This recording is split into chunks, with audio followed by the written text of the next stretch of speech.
Hello and welcome to the Stretch Run, presented by the best tool in the business, EquinEdge. We are here with you on this fine first Saturday of the new year.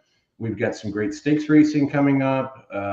We'll be covering tracks Gulfstream Park, Santa Anita, Oaklawn, Aqueduct. We got one race from Tampa today. Last one, a little quirky 5 furlong turf race. They don't do many of those sprints there. So I am joined today, as always, by Justin Sampson and the oldie capper, Michael Oldham. Justin, how you doing? Getting that basketball lineup ready to roll? Yeah, we play here, and UK beat Florida this morning, so congrats to them. I am always a Kentucky basketball fan, so that was a big win. Florida hadn't lost, but yeah, we're 1-1. Playing a tough team today. My child is still on the IR with a broken finger, so that's a bummer. He's definitely the best on our team, but we were competitive last out. Shot selection is key. I will tell you, at 4-year-old boy basketball. But I'm good, man. It's gonna be a good game. I'm gonna hang with you guys for probably about an hour. All right, sounds good. We got David Harrison will be joining us around 3:30, and who knows? I sent the link to somebody else too, so we'll see if he shows up. He did show up with the first message in the chat. Matt Miller making a point of showing up here early to say thanks for the assist at Aqueduct Race 2. Big boom on the early double. So love to see that. Oldie, how you doing? Not bad, not bad. My daughter also is attempting to make a cheerleading comeback, at least during break. She's practicing right now with one of the teams from her old gym that needs that had somebody quit and may need somebody in Indianapolis in a couple weeks. Wait, so does she get to travel? Does she get to travel and do it now? At least we'll know probably by the end of the weekend whether she's going to do it. At least I'm hoping. She wants to do it. It's just a matter of if they get somebody permanent in enough time to teach them the routine and have confidence, then they won't use her. If they don't, then she'll probably go probably at least through 2 to 3 competitions before high school season's done in Chicago, and that they'll get some additional people for what they call partial season that they could fill in. So it could mean an extra Vegas trip in there, though, for me. Well, not all bad. Extra Vegas trips are always good. All right, let me get your screen up here. We're going to get out to Aqueduct here, race 5. They're going to go here in just a couple minutes. I'm assuming you have a late pick 5 ticket. I do. It is right up here. It is 2x2. So the 4 and the 8 and the top 2 picks. The 4 is the reverse pick. The second Scotty top pick here. Let's see. David does not have any notes in this race, I don't believe. I also think the 6, the long shot, has a little bit of a look as a second-time starter for Linda Rice. So if you have the budget there to add that, I would consider it. And that puts you at, well, it just updated a lag that I didn't want it to. So hold on. Jonathan, yes. I have done my part. Oldie has all the addresses. He's going to get everything shipped out on Monday. Sorry for the delay, but your day job has gotten in the way. Yeah, and also Scotty delayed me a little bit on yesterday when I was hoping to be able to do it, but I ended up after the show was over on the line with him for about another hour, and by that time it was too late to go to the post office. So, but when the boss delays you, yeah, I'm going to make a little change here. And Bill, your book is on the way as well. Mike Soletta, good to see you. Chris Couples, Gary Rice, Alan Hancock, Bluegrass Dan, John Hosco, very good to see you all. Doug Smith, welcome. Welcome, everybody. exciting day of racing today. We got the Jerome, San Vicente, the Smarty Jones. Not that any of those races are particularly good this year. San Vicente is a small field, but it should be something to watch. I don't know if I don't think it's a good betting race, but.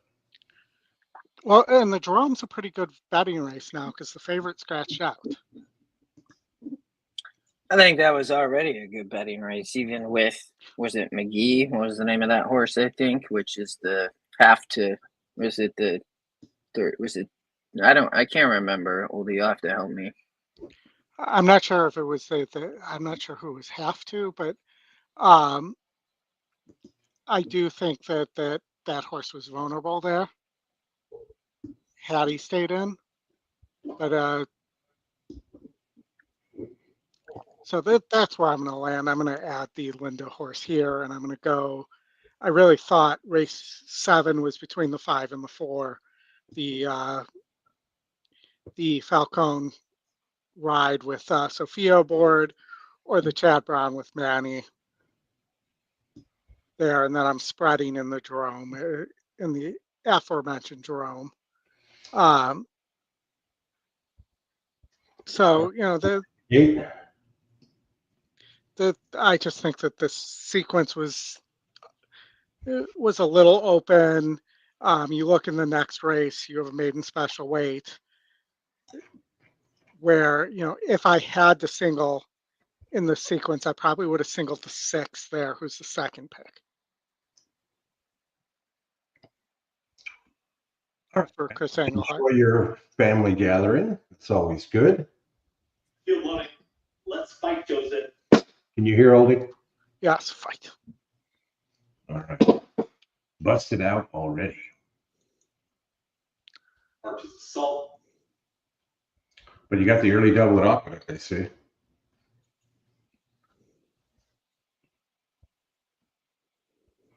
I thought Roofer would be tough here, Oldie.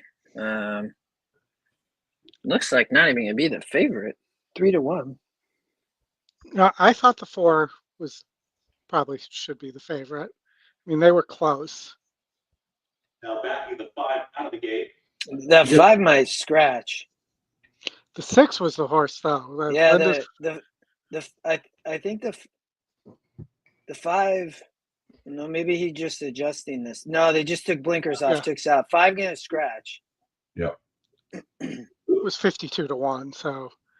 Yeah, but it does pull the 8 in a post, which will only help, in my opinion. I know David talks a lot about no issue from out there going 8 furlongs like that, but Ladies and gentlemen, your attention, please. that's just my kind of perspective there. I mean, you're gonna have some speed on the inside. The 5 was maybe part of that, but the 8 gonna be able to slide in and just sit in even better post. My concern, I think, on the Hey Matt, what is your daily double in the 2 football games today? Johnson, I would think that if I were to add a long shot for me, other than the E long shot, it might be the 2 here. I'm not. I don't know if a long shot can win this race, but I mean, it would take a pace mount down, I think. But this horse is first time dirt. The GSR goes up. I'm not quite sure why they were running an Instagram on the turf anyways, but yeah, that's a different story, I guess. But if there's as much contention in the pace as it looks like here, that horse. I think it just sets up for the 8. I mean, that's why I think the 8 get that perfect post, and it's gonna have all this speed. The 4 gonna kind of get caught up in the speed, but I think the 4 has a legit shot. Don't get me wrong, but to me, it just feels like it just kind of sets it up for the 8. Slides in another post. There's still speed here, but We have 468, right? You're at 468, Oldie? Yeah, 468. I think the 6 is it's a long shot. Second time starter, and Linda's known for being good second time. Moving forward. With I think this horse could Jose run. riding the 8 though for Liscano. He not riding the 6. He got off the 6 to ride the 8, and he always ride for Linda. Yeah. I just don't know that I could take 5-2 on a Mitchell Friedman horse as a top pick. I hear you. God, I mean, just looks to be. We'll see. Here we How's go. been playing? Is it speed favoring? I haven't noticed anything out of the ordinary either way. 8 broke to the lead. Yeah, I mean, but that's fine. I mean, nobody else went. Look at the 6. I mean, the jockey's just kind of strangling the horse. He can't get loose. Yeah. And meanwhile, the 8's going to just get away. The outside here, fifth by Captain Easy. In 6 is Let's Fight, the only trailer. Outsourced. They work at the backstretch, and Roofer is the target. Roofer is up by 2 at 23.30. Opening 4 mile is unopposed. It's Roofer trying to take them all the way now. Now at the rail, here comes Runnable, is ready to challenge. Still has to pull back that position. Is still in third. It's right to the outside of Swift Magic, who wants to keep that second position as they move into the far turn. Right there in fourth is Tap It Easy, losing a touch of ground, was powered by Cole. Seems like it's either going to be the 8 or the 7 at this point. Yeah. And it's looking more and more like the 7 in a big upset. I don't think he even asked the 8. I think he's still got a horse over. It's Roofer, it's Swift Magic. He's just been kind of waiting. We're going to find out if he's got a horse here in a minute. I think you're going to get a big upset here. 7's to the air hole. The 4 just bumped off the rail, or the 6 rather. Yeah, Oli, that's not good. Towards the inside, late run here from Outsource and powered by Cole. They travel as a pair, but Swift Not going to be the exact. Well, Swift Magic for 16th, but way out of it. Let's Fight is absolutely flying, but running out of real estate. Swift Magic pulls off the Wow, Price. second. yep. That also was a GSR jump going back to dirt. 9 seconds 21-1, Eric Cancel for Mr. Weaver. to 1. It's a Dreamweaver. Dreamweaver. Okay. Let's see. Fairgrounds. Let's see what Fairgrounds is doing. They just went off. They're okay. We're going to go to Gulfstream. Fairgrounds and Gulfstream are going to do some dancing today. So the 5 is your heavy favorite here at 2-1. It beat 44s, didn't run poorly against 60s, but doesn't the 8 get the long shot get an easy lead here? The long shot, Scotty long shot, first time starter, 1 race 1. Got a 20-point pace advantage. Went gate to wire last time against similar on the synthetic. Currently getting 7-1 there.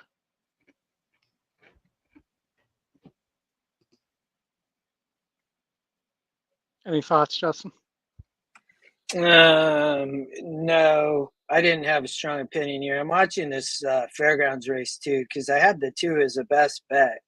Come on, baby, get up. Get up. Yes. Much the best, Mr. Loveberry. I'd say you're going to have a big day. Jose out of town. Good to see. All right. Now I'll get over to Gulfstream. Sorry, Ole, I had to watch that. That was my first kind of best bet of the day over there. Nice. Go ahead, Chris. I said Boom and Bell. Yeah, it looked good there at Fairgrounds. I covered that in my morning video. No, going 5.5 speed's always dangerous on the Tapeta like this, right? So, yeah. I mean, Reyes rides. I mean, it's very, I would say, sneaky kind of play because the win percent's good, right? One last out in a 60 comes right back in, it's starter optional claim, but, they won at this similar condition last out. So, I mean, yeah, I mean, this horse could get away for sure. I mean, is right there on the race sim. The 756 are the other players. How much, Chris, are they going to the gate? Well, They're getting close. You're getting well, there. the 8 actually beat the 5 and the 7 last time out.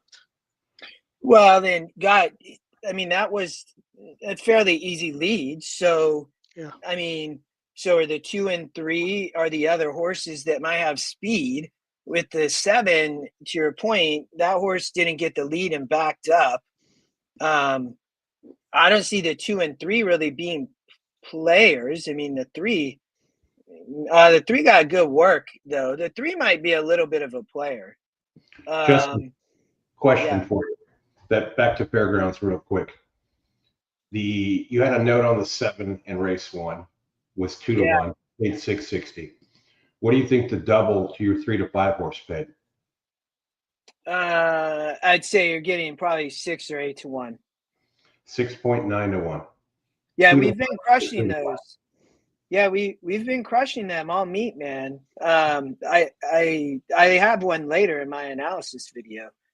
Yeah, no, it's I thought the 2 was a single in the early pick 5 in that second race, and or pick 4 doubles, however you want to do it. You could double out of her. I think it was a female. You could double out into race 3 too. We didn't get a chance to talk about it, but Yeah. All right, we're off the dirt course. Is this race on the turf? This race yeah, is on Dean the James. synthetic. Okay. No, it's on the Tapeta. Dean James in the 2 at Fairgrounds and race 2. It was for a key. I thought it took a lot of money, that's not super surprising.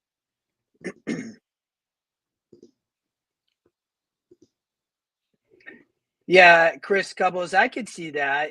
But that's where I like a play like this, like the 8. I'd have to dive a little bit deeper. But if I was playing win place in NHC oldie, I would look at the 8 as a play. Because this is not a great group. Bredwell has speed. Totally kind of a hidden value, Reyes rides and he's totally capable. The 5 taking all that Irad money. It's now post time. 5 probably going to run better. 5, 6, 7, 8 taking the most money here. It might even be a 5-8 exacta. Blonde Jack He's Jr. is a 2 to 1 current favorite over 6 Garuda and 7 Pop Style. I think the 6 probably can run, but I think more. Angle, who will complete the line. But again, all these horses faced each other last time out. Opposed. No, yeah. Except for the 3. And they're off. Garuda's off a step slow. In the middle, Blonde Jack is off the best and reaches out to take the lead. Well, Rad 5 got the said- lead this time, but the 8 can sit. Settles in a joint third. Yeah, Rad said I'm going to make the 8 catch me. Mazel tov. Trying to move in from the back are the Hill on Woodside and Garuda.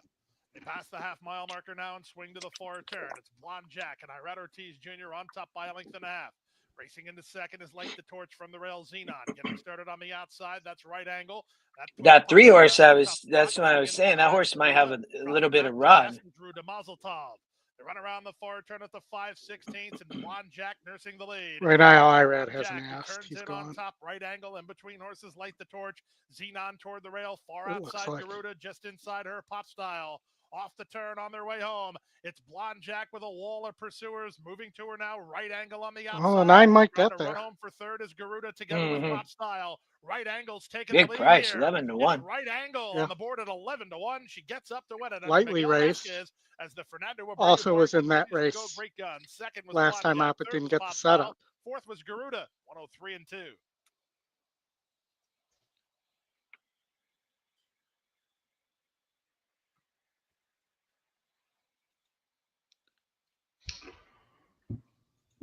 $11 to 1. Very nice. All right, Soon, Chris Couples. Soon.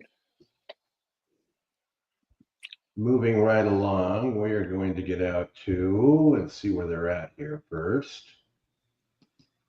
Oaklawn Park race number 3. Oli, I'll get you up on the screen. Yeah, I love the 10 zoom here. This was one of my best plays of the day.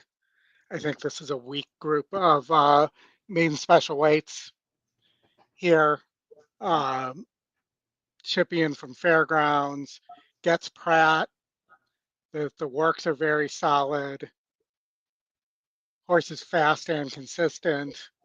You look at a horse like the 5 here. The 5's been in declining form since the first race. It is by Vacoma, not Decloma. But and the works have been very, very slow. And not only slow, but there's been big breaks in the works there too. So I'm thinking Zoom at the current price is a pretty good value. And you might want to think about a double to the 6 in the next. I did not like the 7 at all. Break slow, hasn't shown a big kick. It was my note on there. I'm trying to think. Was there any I would maybe Dutch to the 2 as a second choice instead of the 7 there. Well, the 10-6 is paying you 7-1, 10-2, 36-1, 10-7, 22-1. So right now it's between the 4 and the 6. Two favorites in the double at 7-1 each. I did notice, Oldie, when I was listening to the Road to the AHG yesterday, that you had a nice winner at Oaklawn, and you had made a point that it was a very positive comment on that horse. Yes. There is some negative comments that I do have on some stuff today though too. So well, negative is good because that tells you that's not where I want to go. Positive tells you this is where I want to be. And you do have this 10 horse singled in your pick 5. Is that still alive? No, I got bombed out in the second leg after catching a nice price in the first, of course. But you look at Oaklawn race, the 7 horse. My note here, if you look at the screen, is horse was not in good form on the West Coast before the claim. Breaks slow and hasn't shown a big kick. And then the positive is may improve off the claim. After this Oaklawn race, we're going to hop on over to the West Coast, and Santa Anita will be kicking off their card.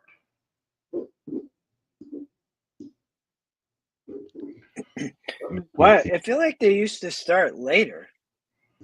I feel they're like going we 31 just started earlier back in the day, yeah. Justin. They're doing 31 minutes between races, but as you can see, if you're new to the show, the QR code up the upper right-hand corner of your screen, scan that, you get 3 free races from EquinEdge per day. Matt is going to go with the boom with Zoom, last play of the day. He can't hang out. He's got to go attend to family business. You needed to play Booming Bell at Fairgrounds in the last race. The riders have now reached the starting gate. It's post time for race number 3. Oldies double the 10 to the 6. To the inside, It is down to 5-1. That's now the favorite. I think the 2 has a legit shot in the next. I wouldn't ignore that horse. It is beaten. It has a win over 62s there. Didn't run last time out, which is why you're going to get a good price there on the 2. Zoom. Collins is 30% on second off a layoff too. Good thing this race is 6 furlongs. We're going straight to the gate, Oldie. If you want to cut anything for Santa Anita, throw it up on the screen. How about a 3-5 to the 1 double? That's Santa Anita. We're ready to go. And Laurel.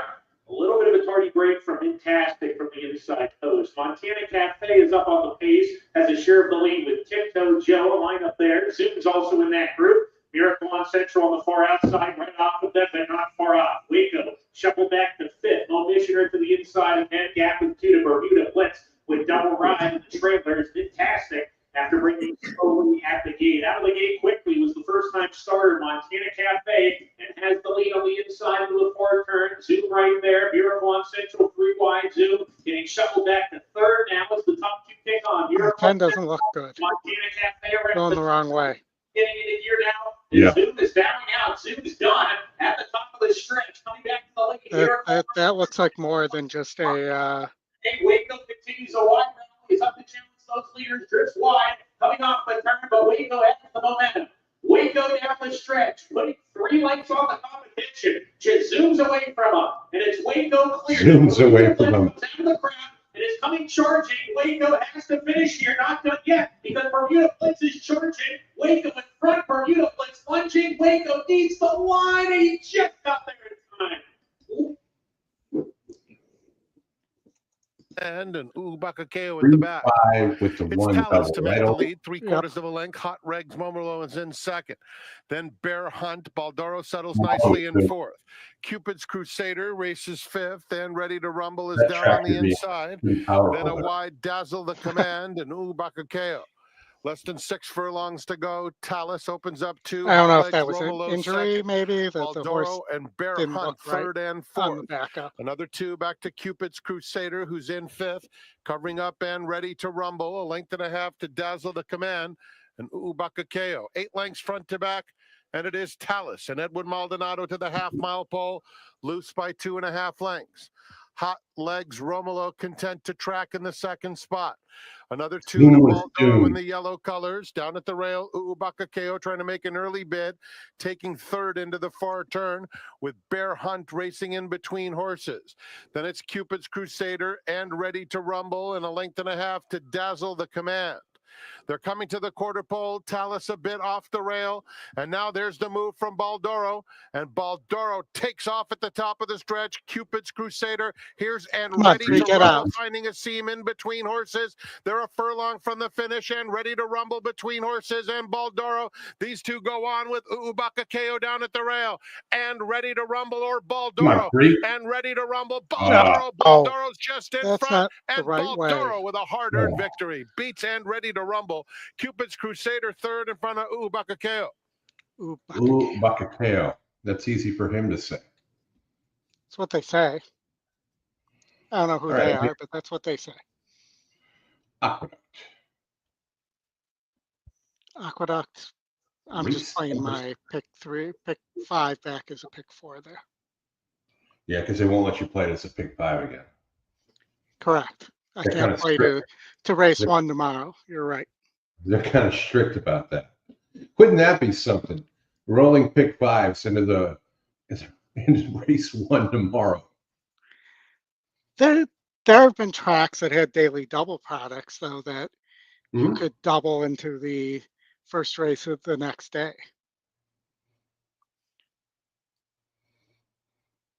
I see Brad got his minimums done today. All right. So he doesn't get DQ'd like yesterday. When I reminded him about that today and said, Brad, there are mandatory bets today, the reply was, F you. Seems appropriate. Yeah. He got distracted. Ubakakeo, Baldoro, Juan Hernandez. Not surprising. Juan will probably have a day. There's no Pratt there today. So. All right. So we're 4 minutes to post. Getting a nice price on the Scotty top pick right now at Aqueduct. At 5 to 1.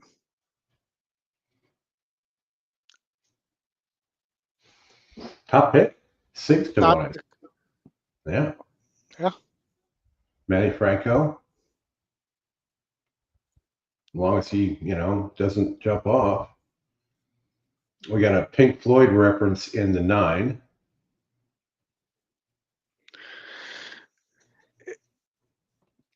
We have a cigar and a Dominican pirate there. Yeah, have a cigar. That's a song.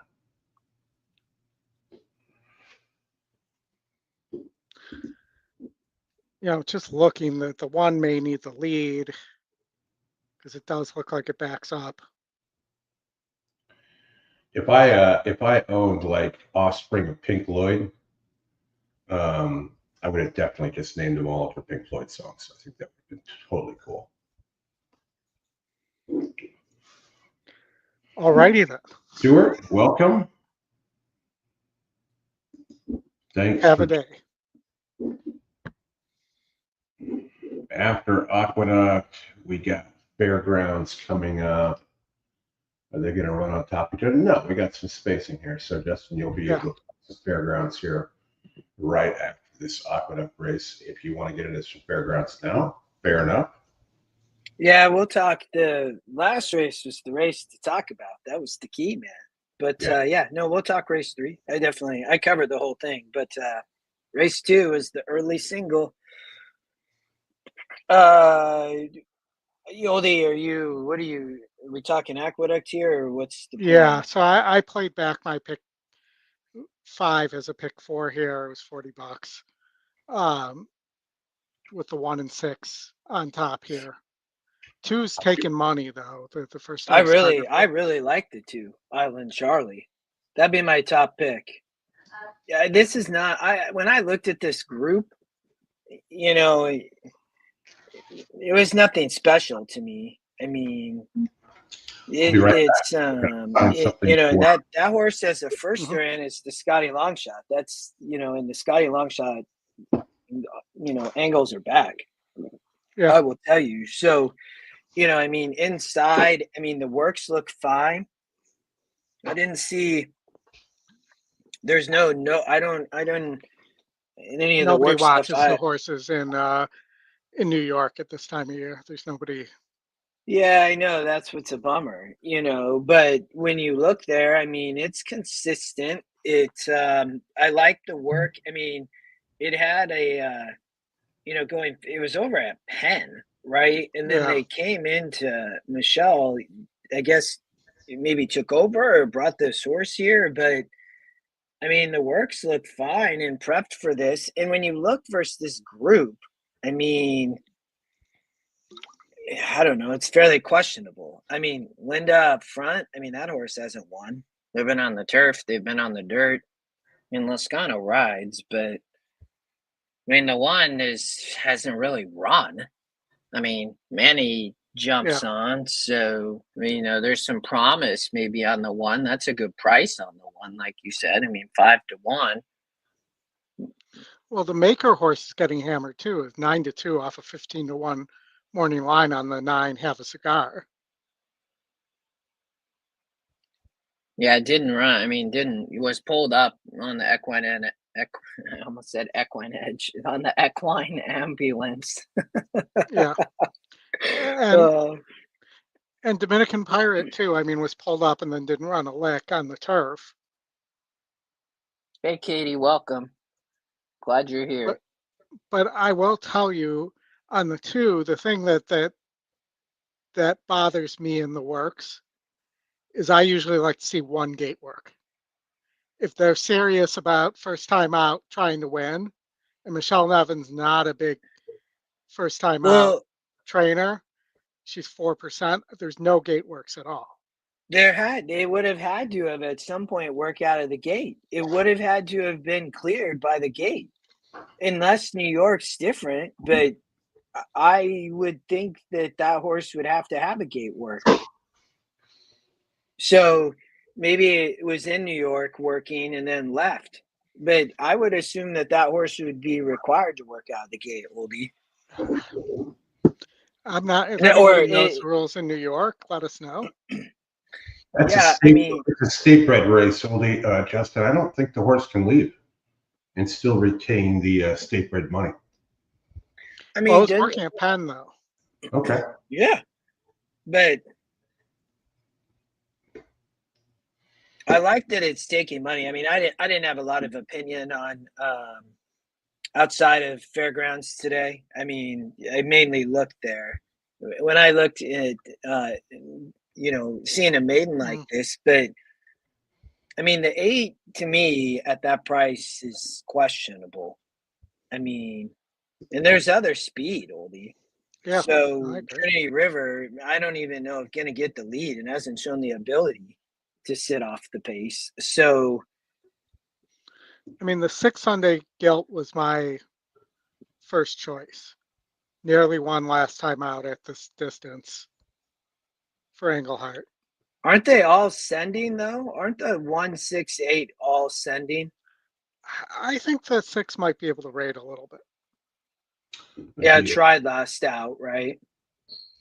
Would be a cancel double. You're going to cancel your double? I No, don't like the 4 at all.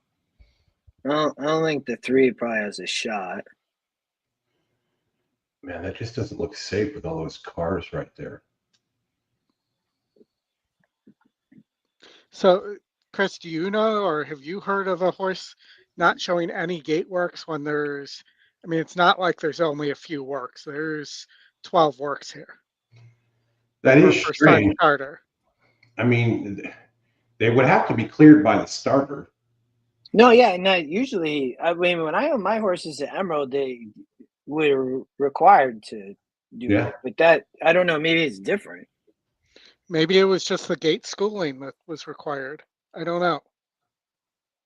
And to me, that Yeah, might be I a mean, sign that that they're is, not serious about first time out.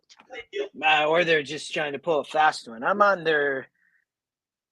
I think Wiz, you're right on the 9. Oldie talked about that horse probably live too. I put a couple bucks on the 2 just to watch Dan here. said there's no gate work required. They just have to pop out of there. Yeah, that makes sense, Bluegrass. Thank you.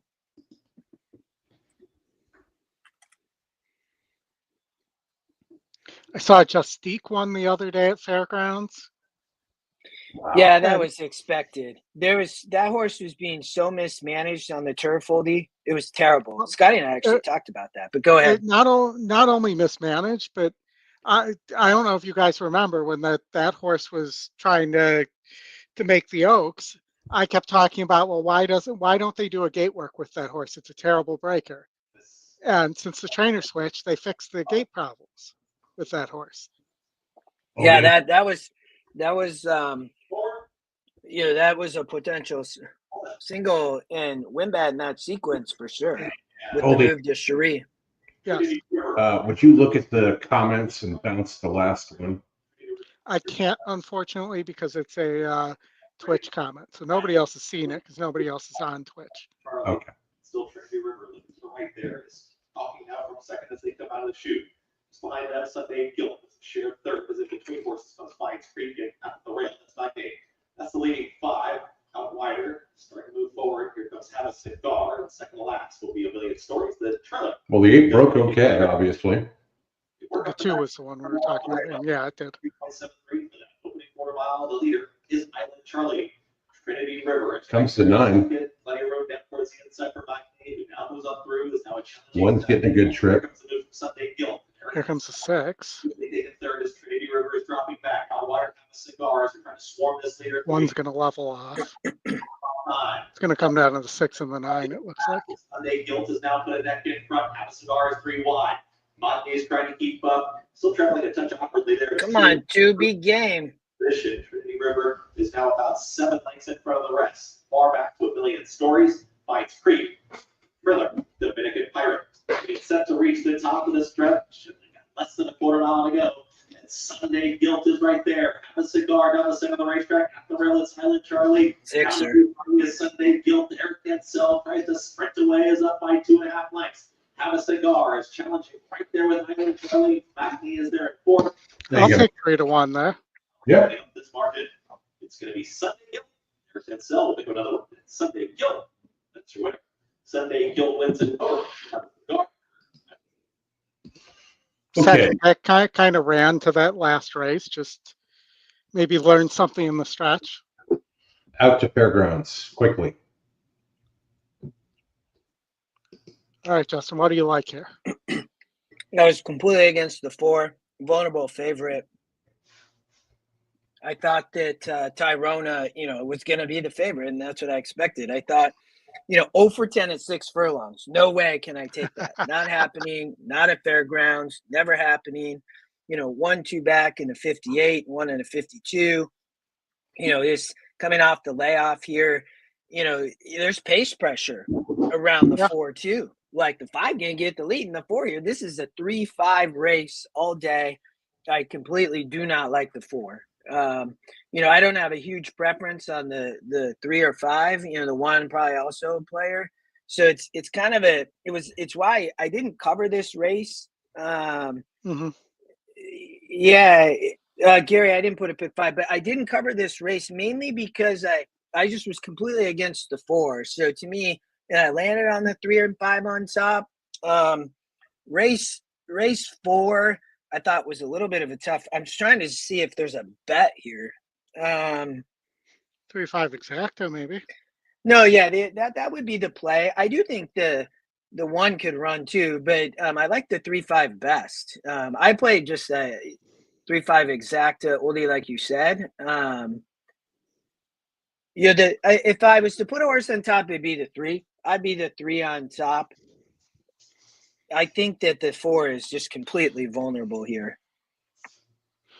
I mean, I think but the 1 Gary, should be taking more money, though. Don't you?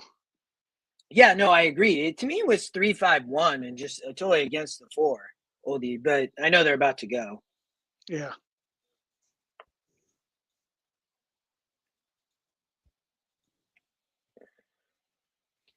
And they're off. 1 for St. Carlos. And we might know who's in the lead, but there's trees in the way. No, you can see fine. The 5 I know, I'm is just teasing. Just teasing. just takes a second for them to clear. Short boxes with Sally Surprise in between horses on the outside to run and follow out Simona's choice. It's St. Carlos Girl, and the grain leads the way. St. Carlos Girl takes them to an opening quarter in 22.20 seconds as they travel far turn. Just over 3 furlongs left. It's St. Carlos Girl leading by 1/2 to 3/4 to others staying close there for Ben Curtis as they come to the quarter call now head to head. While 3 clear. From here's the inside, Sally Surprise. Toronto's a wide 4th. Then Simona's Choice and Bayshore Foxes. These mares head for home, and Humpy's going shoulder to shoulder with St. Carlos Girl. Come on, 3, get up. 5.92. 5 Sally going around Surprise 3rd. is looking at them. The outside Toronto. Then Simona's Choice and Bayshore Foxes drop 1-3 or 3-1, oldie. And Humpy leads past the 16. Come on, 3, get up. Get up. Surprise descends on Humpy. Gonna be close. You got it. Yes. He's up. Repeats at the fairground speed. No exacta, but had the win bet, so that's okay. Nice. That was my top pick too. I should have played the daily double, Chris, from Booming Bell in the last race. That would have been a good bet, but we missed that one, so that's okay. But get a good price. 2-1. The 4 was the favorite. That made no sense. 7.2 to 1 on that double. That early pick 3 that you had there was 21 to 1. Yeah, that's amazing. You could have played that for like $1 probably, or $2. $1 is 21 to 1 for $1. It's $10.65 for 50 cents. Gary wanted to pick 5 at Fairgrounds. I'll be here for like 10 minutes probably, guys, and then I haven't even finished this lineup. But Gary, I can try to put one together. Rodney, well done. I loved it. You hit that. That's a good bet there. Okay, oldie, out to Gulfstream. To Gulfstream, there seems to be, the 2 and the 7 both have speed. The Ward horse, after taxes, I don't think wants anything to do with 8 furlongs, though. And Ward's numbers on these kind of stretch outs are not great, surprisingly. The top pick is the 2 and the 1 here. I thought the 6 has a little bit of a look for Mark Casse. It's a Gary Barber horse with Jose aboard. It's by Constitution. I also thought the 3, the Tis the Law second time starter for Breen here is who's the long shot with somebody who has the potential to win this race and an upset, but is getting bet more than I thought it would. Rodney, they're gonna love a horse in the next one at Oaklawn Park. You gotta put something on that. The 10 horse, Hello Hot Rod.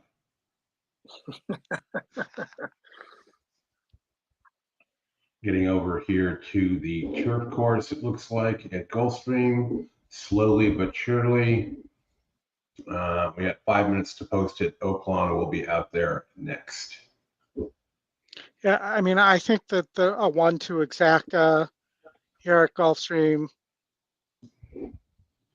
and maybe or 2-1 exacta, but I think the 1's probably going to sit the trip here behind the speed for Pletcher with IRAD aboard, and then maybe a 1-2 3-6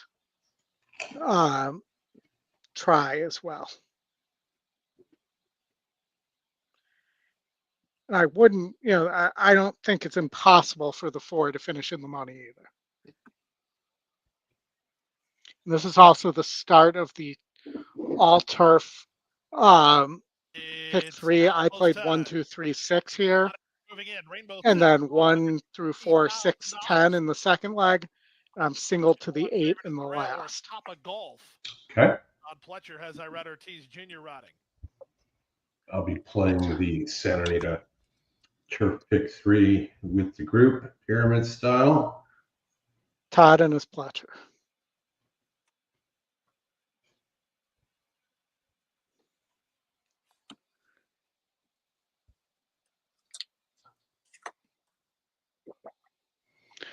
It's a very smoky looking day there.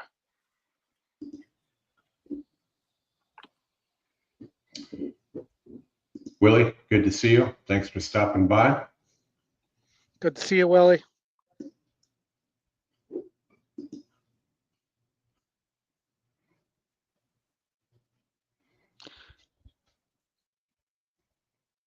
Yeah, Anthony's Anthony, I believe you love Vacomas and Tis the Laws on the turf, correct? Strike, the last 2 to go up.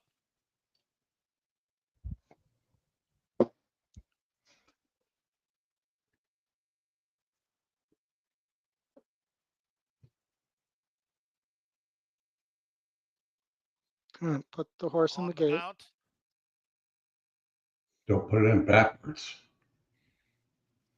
I saw that, you saw that freehold racecourse closed after 120 years, harness place. They had an old picture, probably had to be from 60 or 70 years ago. It was a harness race where they put the sulky on backwards. So the horse was pushing it instead of pulling it. And not surprising, the jockey's wearing a hat, no helmet. Just insane. Only if you like anything at Oaklawn, you may as well give it out now. I already did at that race, the 6 and the 2. Okay. Now we wait and you're getting decent prices there. 6 is 4 to 1 right now, and the 2 is 7 to 1. Dylan Davis for Belmont. Oaklawn definitely gets the prize for best turned out in terms of video product. It is super. No, they must be shooting that in 4K. We actually have 2 minutes to post, it looks like there. Yeah. They still haven't secured on the mount yet. So 3 away from a start. Justin, what's the spread in the game today? You're on mute. Thanks, Oldie. I'll try before. I'll think on it. I'll get back to you. We're playing a tough team. We watched them play last week versus the team we lost to, and it was a very close game. So we need Pax back.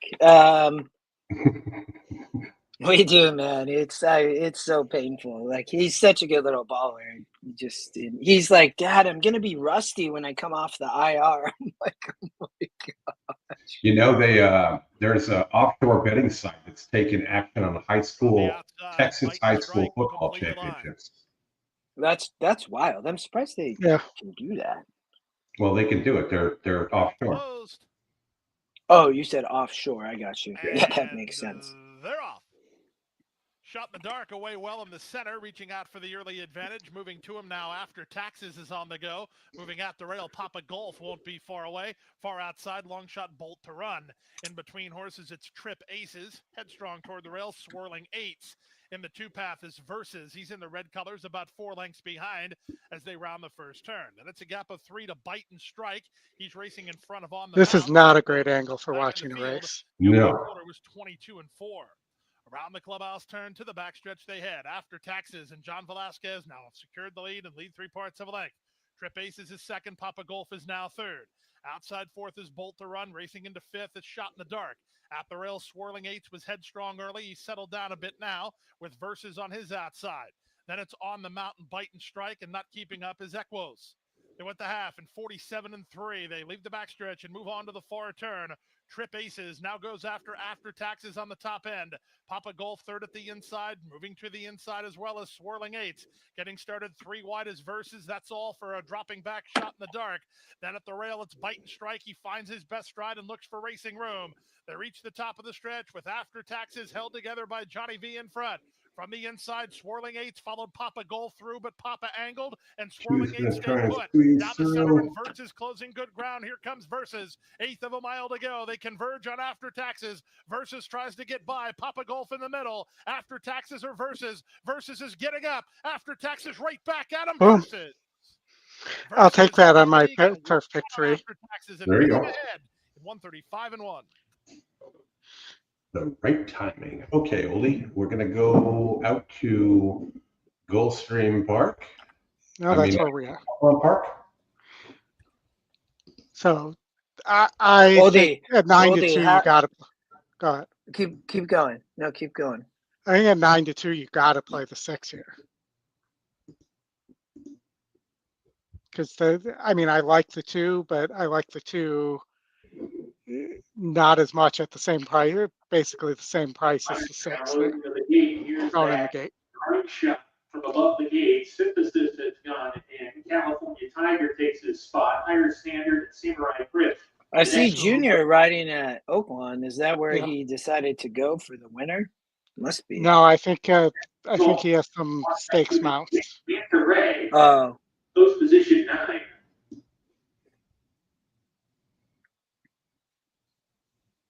Here's the game. This is a good shot here, though. Game about to walk in. This is Yeah. very really good. 3-1. Hello, Hot Rod. I actually like this better than the ground shot Yeah. when they're loading the gate. Jared Off. Dazzle Me Silver. And 2 more runners to round out the field. Brighter days ahead. And got time. And then out to Santa Anita next, Oldie. Sounds good. There's a big Baffert favorite in the next there. Got Thunder Yep. to the outside post to round out the field. 1 to 5. We're ready to Working get with the They're ready to San go. Vicente Place Barnes.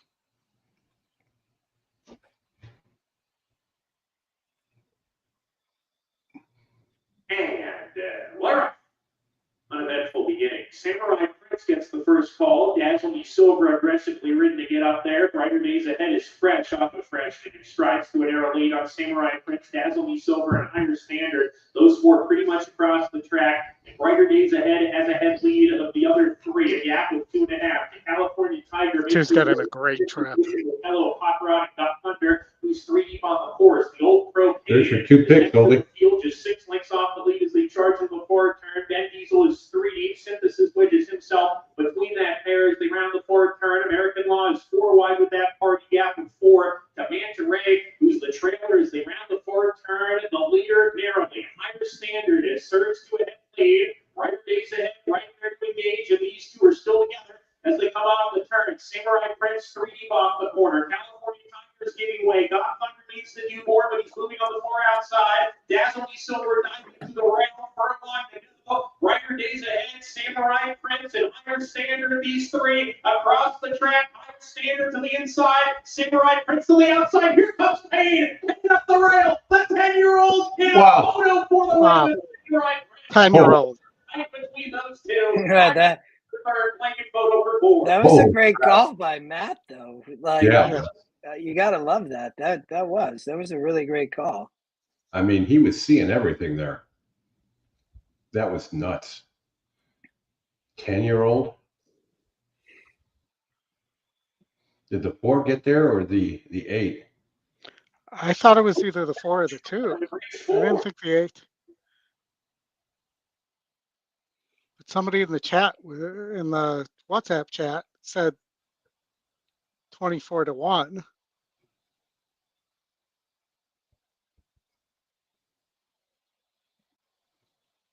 Maybe the 8 did get there.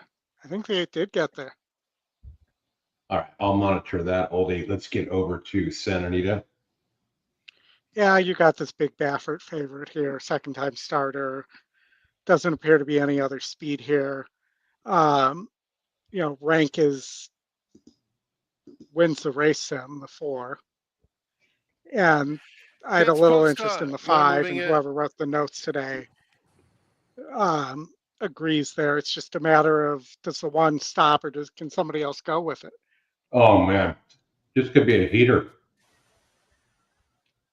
I just saw the wire view. Going viral coming up.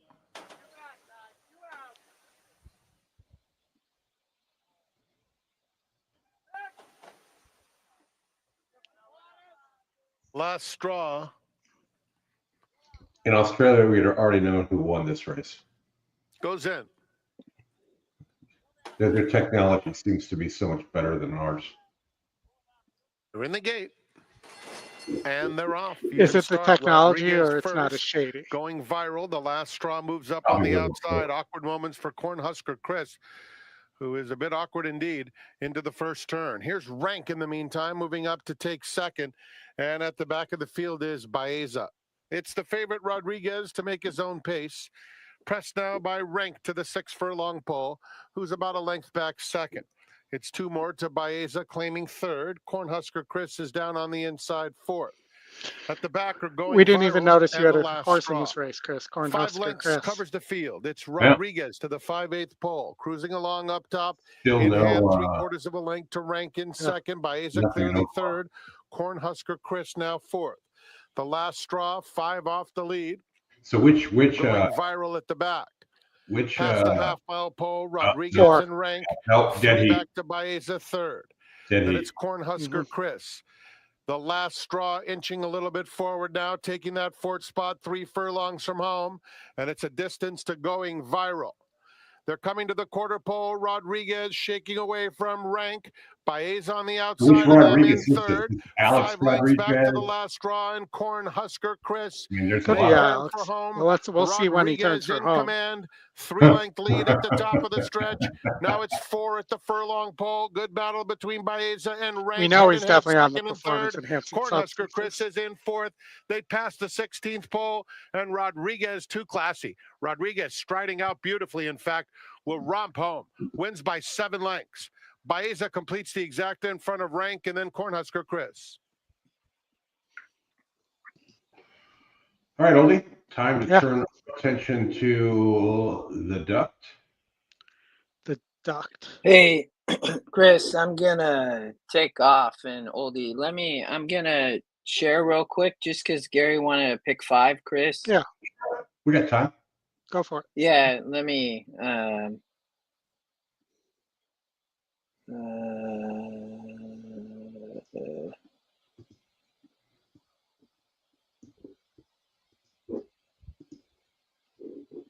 All right, Gary, there you go. I'll talk through this for a second, and then I'm gonna hop off with you all. I thought that Oakhill LG, the 2-horse in race 5, is great value. Just a hard knocker. This is a very tough kind of state bred claimer race. So I was spread here 1, 2, 5, 6, but I do like the 2 best. I think there's value in Hoosier, but this was a tough race. The 1 might duel with the 3 though, and that's why I think that the 1 is vulnerable here, and why I would use a few horses. You can see I double singled. I think Good Conduct is just going to be very tough for Cherie DeVoe. Has 3 seconds and 4 starts, but does get Lasix for the first time. Jose jumped over to Gulfstream today, so not riding, but Brian Hernandez riding. He rode 2 back. I thought could be really difficult here. If you want to add horses, anybody watching this is where I would add. My stronger opinion is in race 7. And it would be the picks in whatever fashion you want to do if you wanted to increase your ticket price. But I try to make it manageable for a price. These were my 2 strongest opinions, and I think a daily double is a great bet as well from the 4 into the 1. The 1 would be my best bet of the day. We talked about the 2 in the second race. That was one of them as well. But the price here is really, really good on the 1 because of this. So you have an 0 for 9 El Magnifico for Steve Asmussen, okay? And then you have a Joe Sharp from Fletcher that's the morning line favorite and Skip the Line, which is a half to Arrowgate. So both these horses going to get absolutely destroyed at the window. They're going to get crushed is my full expectation. But look at this. You have an 0 for 9 Asmussen, not running really, kind of running, not running, and not winning is the bigger issue. So I'm against. Makes it really simple. The 1 post is a dream on Horizonte, our pick. So I'm against the 2. And then you look at Skip the Line and some layoff lines, Fletcher over to Sharp. I mean, Pedrosia does ride. I mean, has a couple second places, but, backing up in 50 and 52. So there's a question mark on this horse as well, in my opinion. Bred all day. So really, really, really well bred. But here's the thing on Horizonte. So lightly raced, 3 races, win percent goes from 8 to 29. Hopefully we get anywhere close to 3 to 1. So here's the thing. Stretching out, gets 6 points in GSR increase, totally fits. I mean, 2 force and okay fields over at Fairgrounds to debut, and then comes back kind of end of the year, first off the layoff, and runs well at Churchill in a 52, right?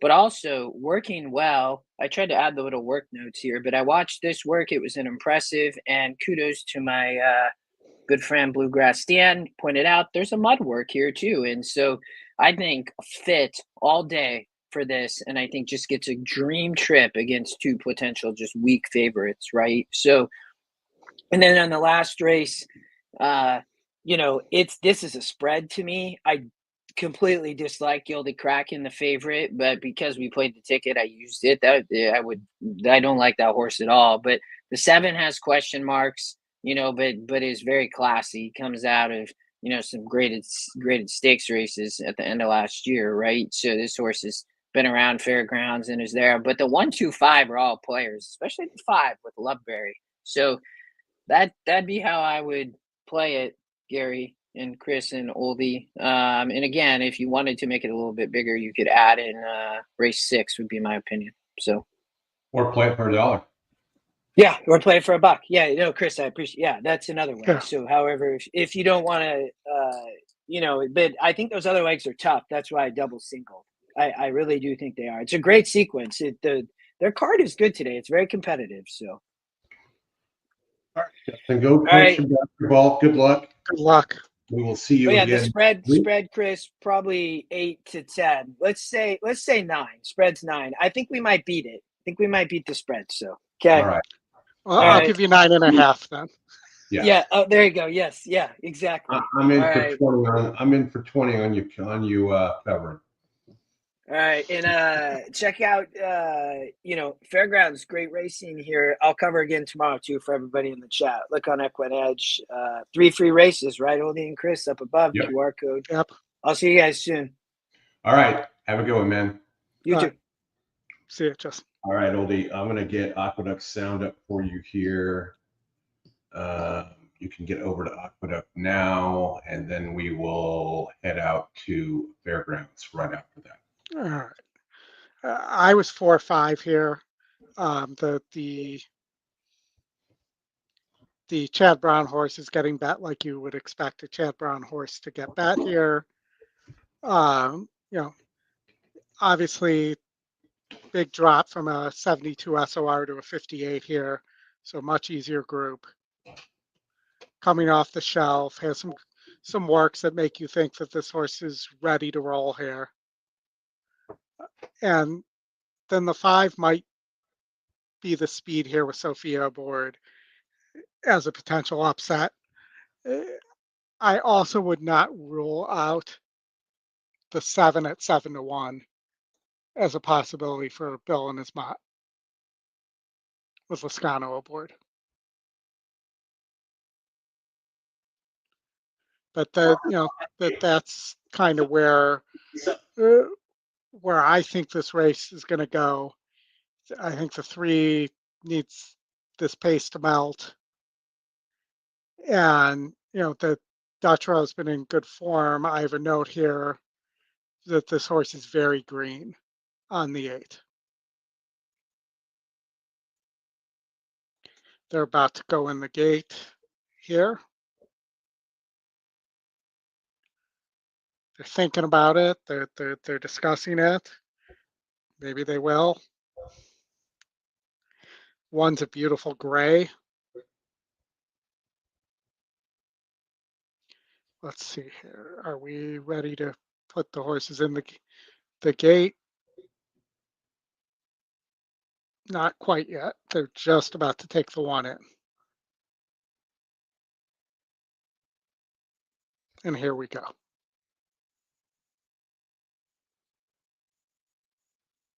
Still loading. Post up. Remember the spot goes in. Hurry up. Yep. And it works too much. Be interesting to see where the late money goes here as well. Embraceable, yeah. No lead up. Evaluation. The Dutro is taking no money instead on the board, 10-1. So total overlay was 6-1 on the morning line, 9-2 on the morning line.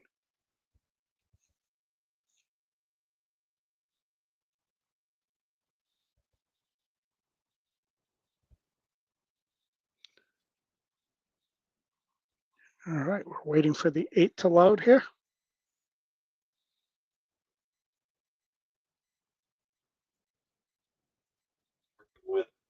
They're thinking about it. Bill.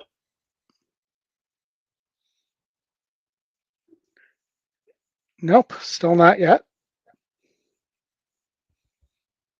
Embraceable gal. Rider off. And a car move. Rider off the 3 right now Back this brother up. and being backed out. Let's see if the current second choice stays in the race.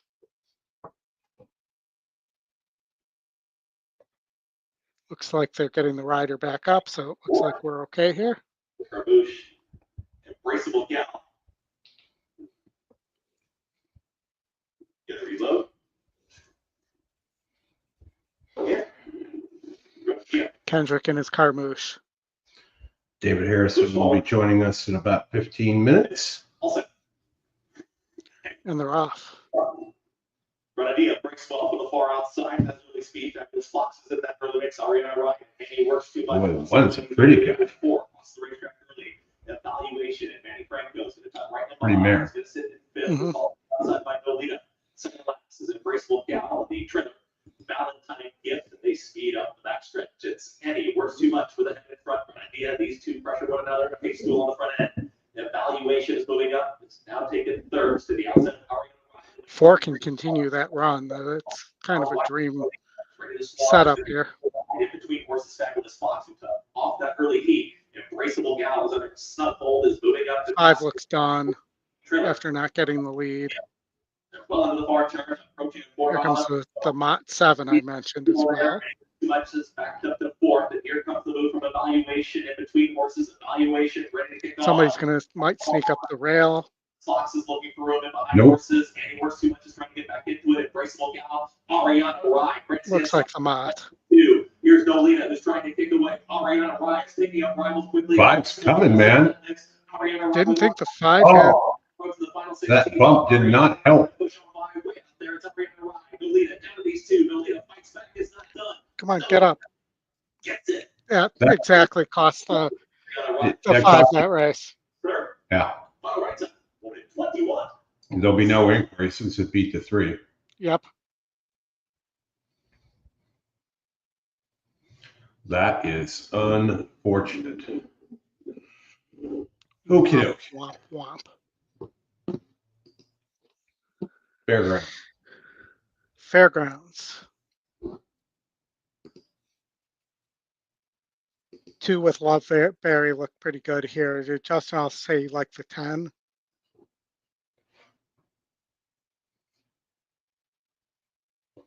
I didn't get a screenshot of Justin's ticket, did you? I did not know. But it wouldn't start here anyways. I'm guessing Gary did. Gary, if you did get a screenshot of that, if you would post it in the chat, that would be great. It'll be a pain for me to go to YouTube and roll back. Maybe that's what Oldie's doing. No, I'm not. All right. So we also have the Gulfstream Pick 5 coming up. So I'll start working on that while we're waiting for Fairgrounds to load here. I actually had a ticket loaded.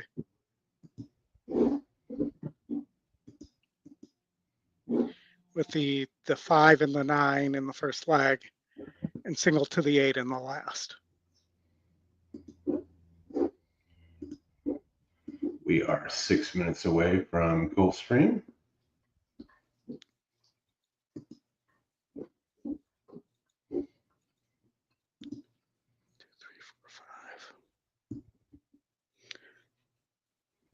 We are, that is correct. Mike Soletta's got it. Look at you guys.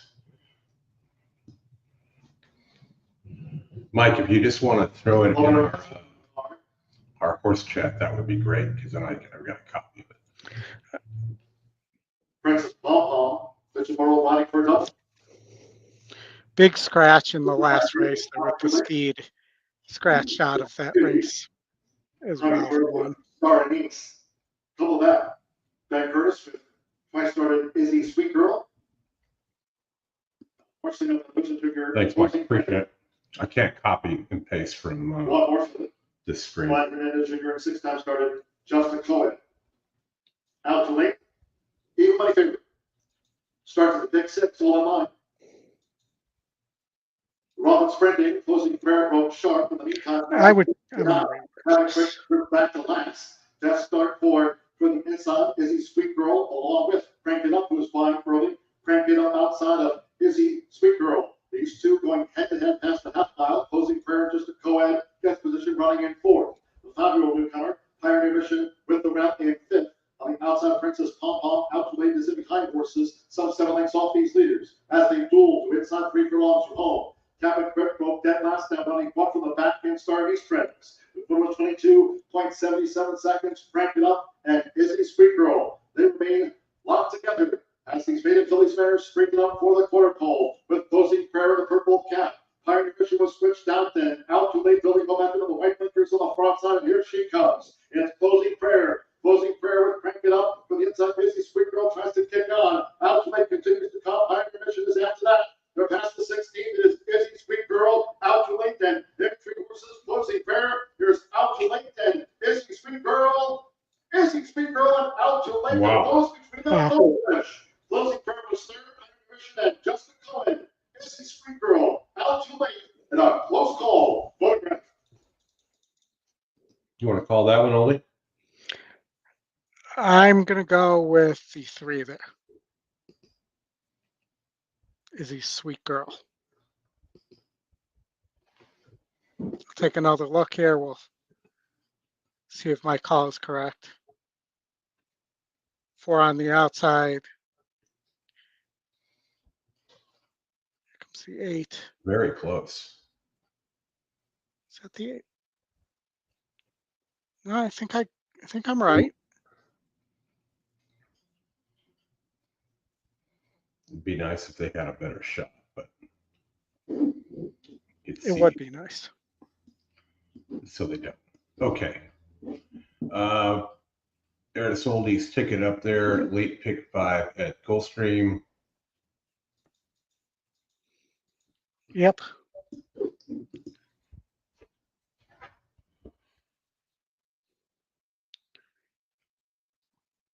starting with your favorite, the synthetic. Yeah.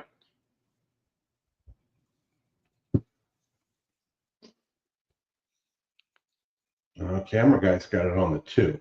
2. You were wrong. 2, or did I say the? I thought that was the 8. Yeah, 2 posted. I was wrong. Wah, wah. Womp womp. Womp womp. Okay, getting ready to go to the gate here at Gulfstream, and then we will head on out to Oaklawn Park.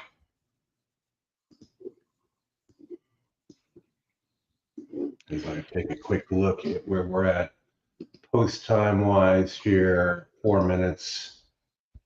It could be very close, Oldie, in terms of getting over there. So if you've got any thoughts on Oaklawn, now would be the time. Oaklawn. I thought that the Oaklawn race was fairly wide open. The 8 and the 1 obviously being my top 2 choices here. No big surprise. I will say that that this horse, the 8, if it returns to that form, is going to be tough here. Second off the layoff for Moquette. And that's a barn that a lot of times needs a race off a layoff. So I would not be surprised to see that return in form. The 1 has a 29-point pace advantage, though. And, the downside here is Greg Compton is 6% returning from a layoff. So this horse, in this case, might need a race as well. But this is not a great field. The 4 for Ortiz hasn't shown anything in its first 2 starts. He's a little better off the layoff, and probably needs speed to run into, but does have a big gate work there. But if you read the notes on it, it sounds like the horse was rating and trying to go by. So I really think it's the 8, 1, 4 here. 8, 1, and 4. Oaklawn Park race number 5. We'll get out there shortly after this race at Gulfstream Park. We'll go back to now. I didn't like the 2. McMoney, is that who you're talking about, Chris? Pardon me? So Chris is asking if I like the 9, why didn't I like the 2? I mean, the GSR is a big difference in the move from turf to synthetic would be my answer there. It's now post time. In this contest, they're all like approaching $400,000. They're moving in $4 Smarty Jones 2-1 Kentucky Derby Breeders' Cup qualifier. Peter Smenning is beating the hell out of them all with 28.52.50. Valentine Bug Second place at $731. Top 3 get entrance into the Kentucky Derby betting challenge. Money. There are no. It looks like I only see 64. No, there's 75 entries. So yeah, 3. Matt's out. Brad has done his minimums. He's sitting on his hands. Mm-hmm. I think he was going to start soon. Chris Couples in there. Dylan Donnelly up on the leaderboard. Mailman Money forward. Gentleman Jerry, and then the doorman to the outside gate. The doorman. The doorman always knocks twice. And the late pick 5. All in line.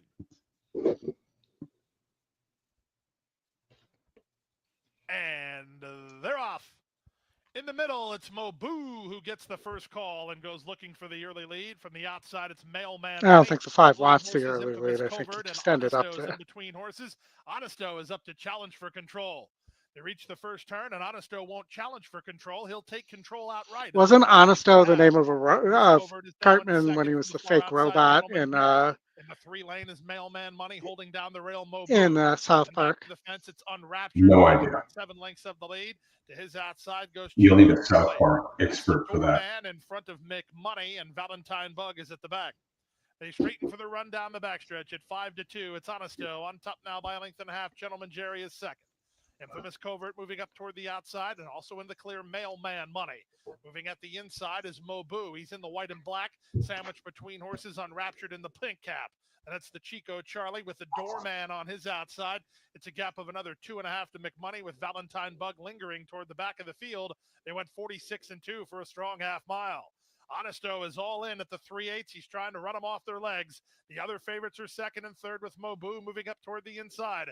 Mailman Money is coming up empty. Winding up from the back is the run Here's here the from turf course at Oaklawn. as they reach the top of the stretch. They stack, they pack behind Honesto through 3/4 and 11 flat. It's Honesto. He's gone awfully quick. Mobu to the attack down the center. Valentine Bug charging hard for Rajiv Mirage. Up the inside, McMoney looks for a seam. Can't believe I'm going to get Mirage. McMoney is converging with Valentine Bug and Mobu. They try to get Honesto. They've got Honesto. Valentine Bug for a narrow I got lead. Mirage. Valentine Bug. You got Mirage. Valentine Bug for the money. He beat Mobu. McMoney next, then Honesto. Not my day. 39-4. 5-1.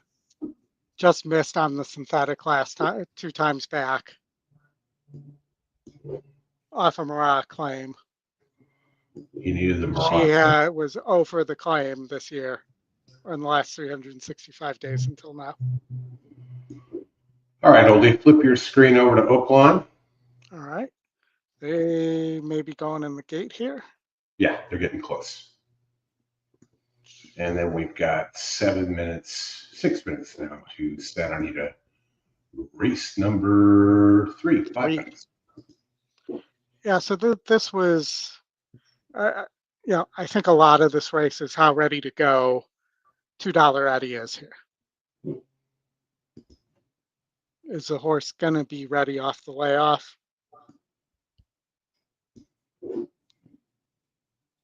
And the runners are For now Darian is Compton. $2 Eddie to the inside post. God's country. Seems like you're not the only one that's on.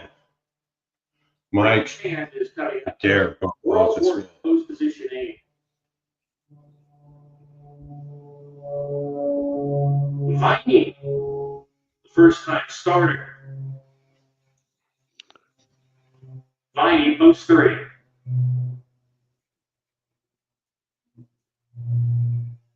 Devil's Sport and Paramount Paycheck, the next pair. Get away with it, post position 10. Jimmy walking up to post position 5. Still working with Get Away with it just about in. Now he's in. Jimmy goes forward. A couple more runners to load here.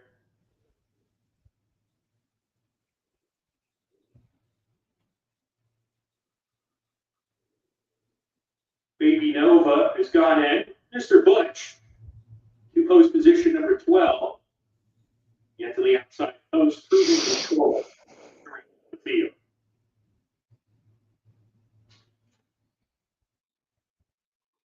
Waiting for cruising control. Arkansas bred maiden special weight runners here, a full field of 12, the acting 6 furlong. Pretty contentious betting board amongst the favorites. Cruising control, also eligible. Drawing into the race with the scratch at number 6, working with him to load in. Cruising control.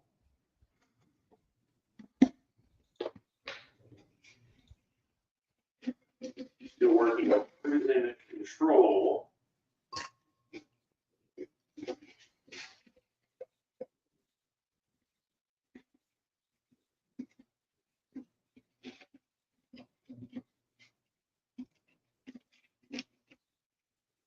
Cruising control, no bid. All right. We're ready to go. They're ready to go, Oldie. They say they are. And Clara. Uneventful beginning. Burlsworth, Wayne Lurkley, strides in front of $2 Eddie from the inside, rushing forward. Mike, that will be a hell of a comeback with $80. From Burlsworth and Baby Nova the Gray running in third. Ranch Hand in fourth with Jimmy, who splits horses. Get away with it is 3 deep on the course. A gap with 2 to another line of 3. Mr. Butch is outside of Devil's Fork and God's Country. They're 2 better than Paramount Paycheck. Getting the shuffle back here is Cruising Control second last, and that leaves Viney, the first-time starter, well behind as they go into the far turn. $2 Eddie goes up as the 5-2 favorite strings it out. Leads a length and a half from Burlsworth, who sent after him from second. Big space of 5 to get away with it. Lane in the third position under a ride, moving forward just a bit here as they come to the top of the lane. The others are well out of the top of the stretch. And $2 has the lead. The margin's a lane. Burlsworth on the outside, right there, still battling. Get away with it. 5 behind and in third. Furlong to go. $2 Eddie with the lead. Burlsworth on the outside, really in it. Eight gonna get it? 2 together. Yeah, it looks like it. $2 Eddie suffered from the rail. Burlsworth Yeah. in front of $2. But like I said, it And was really those 2 horses. breaks the maiden. $2 Eddie, second best in a very. Right, Ole, I'll get you out to Santa Anita. Santa Anita.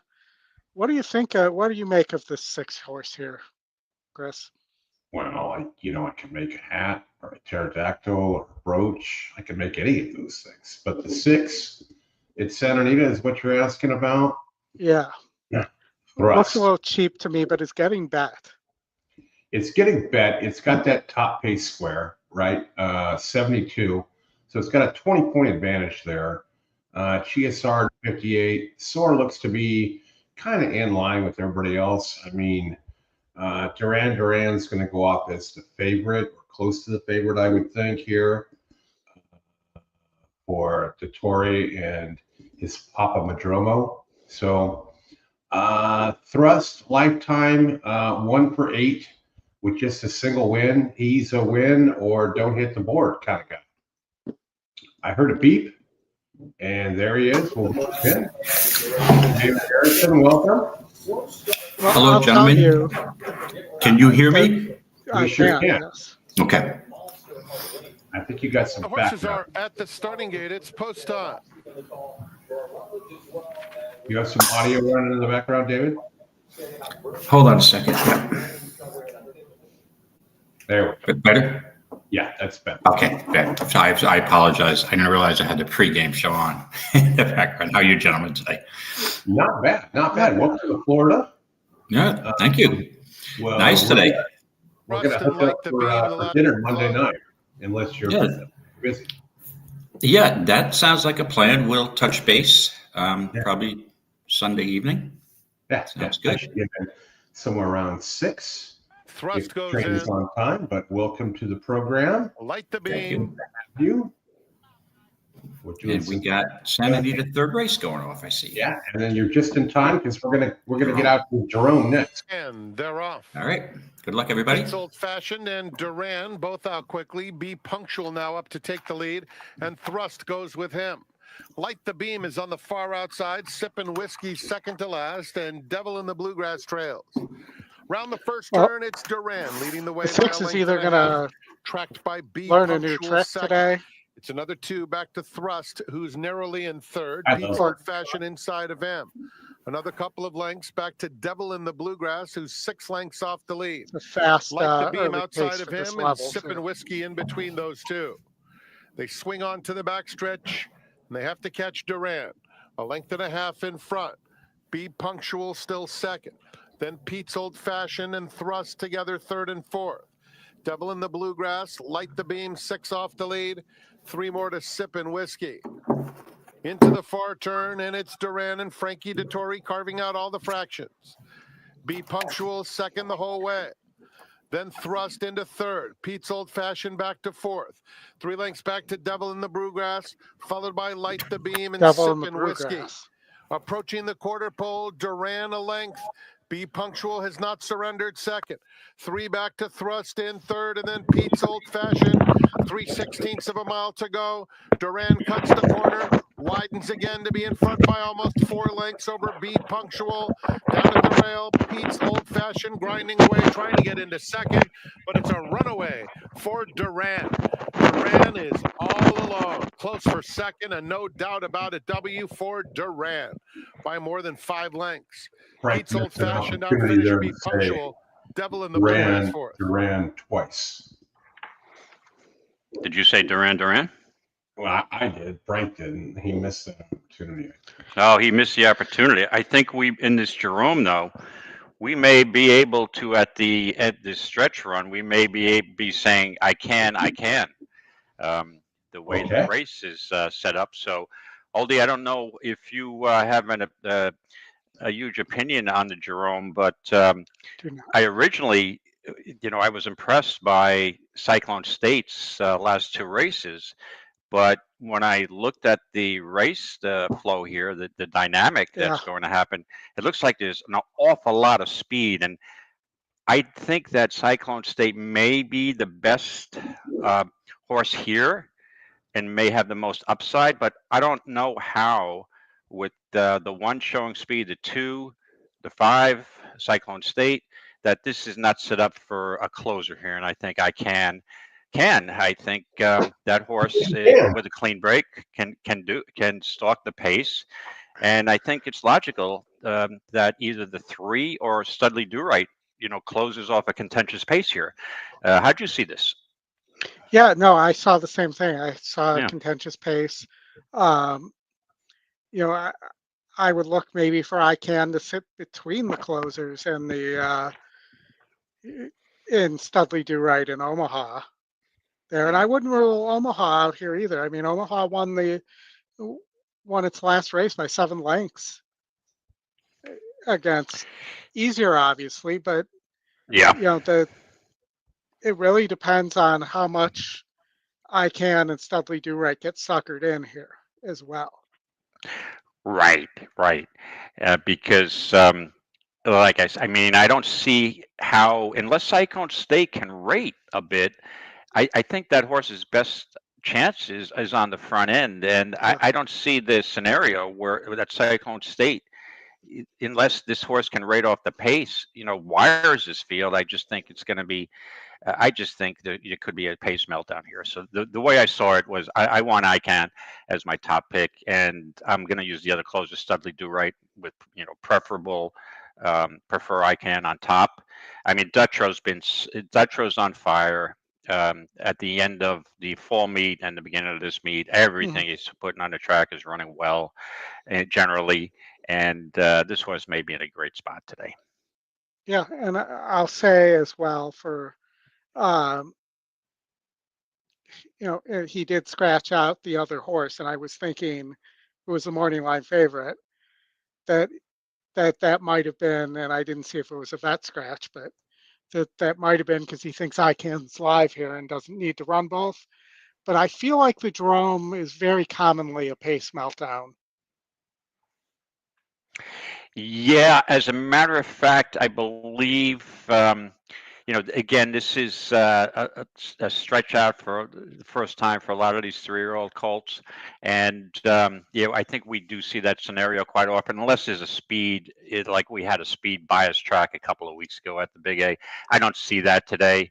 I mean, it looks like a pretty even track. I think you want to be closer to the pace, but in this race, I just think that it's just going to be so contentious early that you could have a meltdown here. So that's why I like the closer. Yeah, and I will tell you after this, we need to talk about one of your favorite horses who's running in the last race at Gulfstream. Oh boy. Okay. That can't be Barbara again, right? Barbara just ran probably about 7 days ago, but yeah. So okay, we'll pivot to that afterwards. I did look at the race briefly, but I got to look at it a little closer. It's a horse you in the past had a strong opinion on. And who may that be? Let me look up. I'll look it up. How many minutes do we have to post? I had a note on it that about you liking that horse. Okay. Can't remember if it was in the Breeders' Cup think it was it was either the Breeders' Cup or the Natama. Okay, then if you do recall, as soon as I pulled the race up, and again, I did look at it, and in all honesty, hold on a second. In the last race, that would be the 11th race, correct? Yes. Oh, that would probably be Nitrogen. Yes. Yes, yes. However, I think Nitrogen was a price that day at 5 to 2 morning. And I'd have to look at that race a little car. There's the way George Weaver's going, the 12 horse at 8 to 1, depending on what money he takes, could be live. That's a wide open race, though. The Ginger Brew. Nope. Here we go for the Jerome. All right. Good luck, everybody. Good luck, everybody. Looks like a contentious place, and I'm on I Can because I think I can here. Can. Good luck, everybody. I can. Do the can. And then we'll get right out to Fairgrounds, which will kick off the pick 5. Justin gave out a ticket. Good speed towards the inside from City. City is right there with the early frame. Thoroughbred, here's Enduring Spirit. Now enjoying these early leaders. Cyclone State up on the outside. Cyclone State free running now puts it head in front. Cyclone State and Enduring Spirit. It's going to be 1-2 as they come out of the chute. Georgia Magic from Air Mirage is right there at third. It's a snug hold on Safety. I can't. It's in a tough spot. Is in fifth. Wants to go. Just held back in. He's going to hold that fifth position out. Wider Studley Do Right is in the clear. Very tightly bunched on the front end. Trailer. That's Omaha. 23.43 in Cyclone State. Now let's it out that Cyclone State is up by a full 2 lengths, and Cyclone State says, let's go right now. Cyclone State is up by 2. There's Mancini, who now moves through. Is taking a clear second. Less than a half mile to go. 47-1 for a half mile time. Studley Do Right is going to be 3 wide. ICANN is right there in for it. Georgia Magic is trying to pick it up from the back. Here's the rally from Omaha as Enduring Spirit starts to drop back. Oh, he's scrubbing on the 3. Yeah, the 5. 6 is in hand. Is in hand. Cyclone State, Luis Rivera Jr. They are 5 lengths in front with a quarter mile left to go. It is Cyclone State who's well clear and trying to run away with the Jerome right now. Cyclone State is he did run away with it. Yep. Omaha on the grandstand side. ICANN is trying to run on Studley Do Right inside the final furlong. Cyclone State is all alone. It's Cyclone State for a final 16. Cyclone State's almost there. Cyclone State will win the Jerome. Cyclone State wins it. Omaha up for second. ICANN is in a photo with Studley Do Right. Well, like I said, I think I think Cyclone State was the best horse in the race, but proved that the pace, and it didn't develop. I mean, as rapid as I thought, that the half was 47 and change. I'm thinking it looked to be so much speed on paper that we're going 45 and 4 to about 46 and a half. And when I ran 47, and then this horse had a lead. And again, he's got the most upside, in my opinion. Impressive performance. Impressive. Yeah, Bill, that's exactly what Frank should have said. Duran them is hungry like the wolf. There you go. There you go. All right, Oldie. Fairgrounds race number 5, kicking off the pick 5 here at Fairgrounds. Justin gave out a ticket. I played Let's it. see if I can find his ticket up here. Here we go. I found it. I'll put it up here. He's 1256 here. With a $50 ticket, I played it 6, and then he's 4, and then and then he's 1. 1, 3, 4, 6, 8, 9. 1, and then he's $50 here.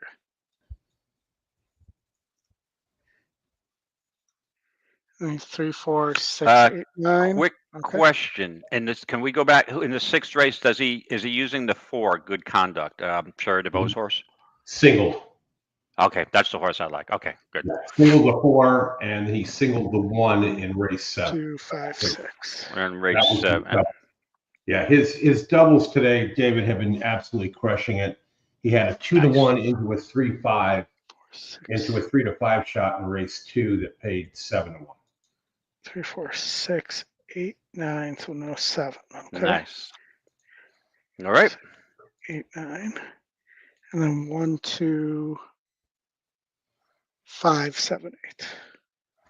In what, race 8? Oh, race 9. There's the Justin ticket. Yep. I think I need a new pair of reading glasses. I left a pair of reading glasses I busted on a plane coming in, and I'm like, okay, well, 1, 2, 5, 6 with 4 with 1, 3, 4, 6, 8, 9. Okay, good. I can read that. I look closer at the screen. I apologize. You don't want to see my beady eyes that closely, but all right. I do think the 1 has a big look in the last. David, Go gate to wire there. I feel your struggle. New job, they got me these tiny little monitors, and I'm like, I need a 50-inch screen because that's what I use it for. Right. So, and it's like, I don't know, 3 feet from me. So yeah. And I don't have the benefit of my second laptop down here yet. So I'm kind of working a little short-handed here, so I apologize if I'm a little behind. Yeah, no worries. I got to set up this office area better. Well, at least you're back out of the cold, even though you brought some cold on. Well, I have to tell you, it is a beautiful day here today. It's like close to 70, not a cloud in the sky, light winds. And it's people over down here say, oh, it's chilly this morning in the 50s, 60s today. But keep in mind that even in the 60s, it's still about 40 degrees warmer than where I flew down from. So I'm feeling it. You broke your glasses watching the Rangers game. Yeah, that was a little disappointing after taking a 1-0 lead, making a Mika scores and makes it a 1-goal game. And then here we go again. A bad giveaway in the defensive zone. Jonathan Quick in goal now, too. Yeah, we got Igor on the shelf, which is not a good thing. And this one good thing is I may be able to cancel my MSG subscription, a little more than halfway through the season and save a couple of bucks. So and watch the Panthers down. I can watch the Panthers down here on local cable and go to games and see some entertaining hockey. There you go. All right, here we go with the fairgrounds. All right, good luck, everybody. 5. Now, Kevin Willington. Knock a little louder. Up and in. Rohan Singh, Boucher was last time mile winner here at 1 more. Mysterious Spirit Pitchable is on the Saturday scoreboard. Comes the 5th from the fairgrounds. They're in the game.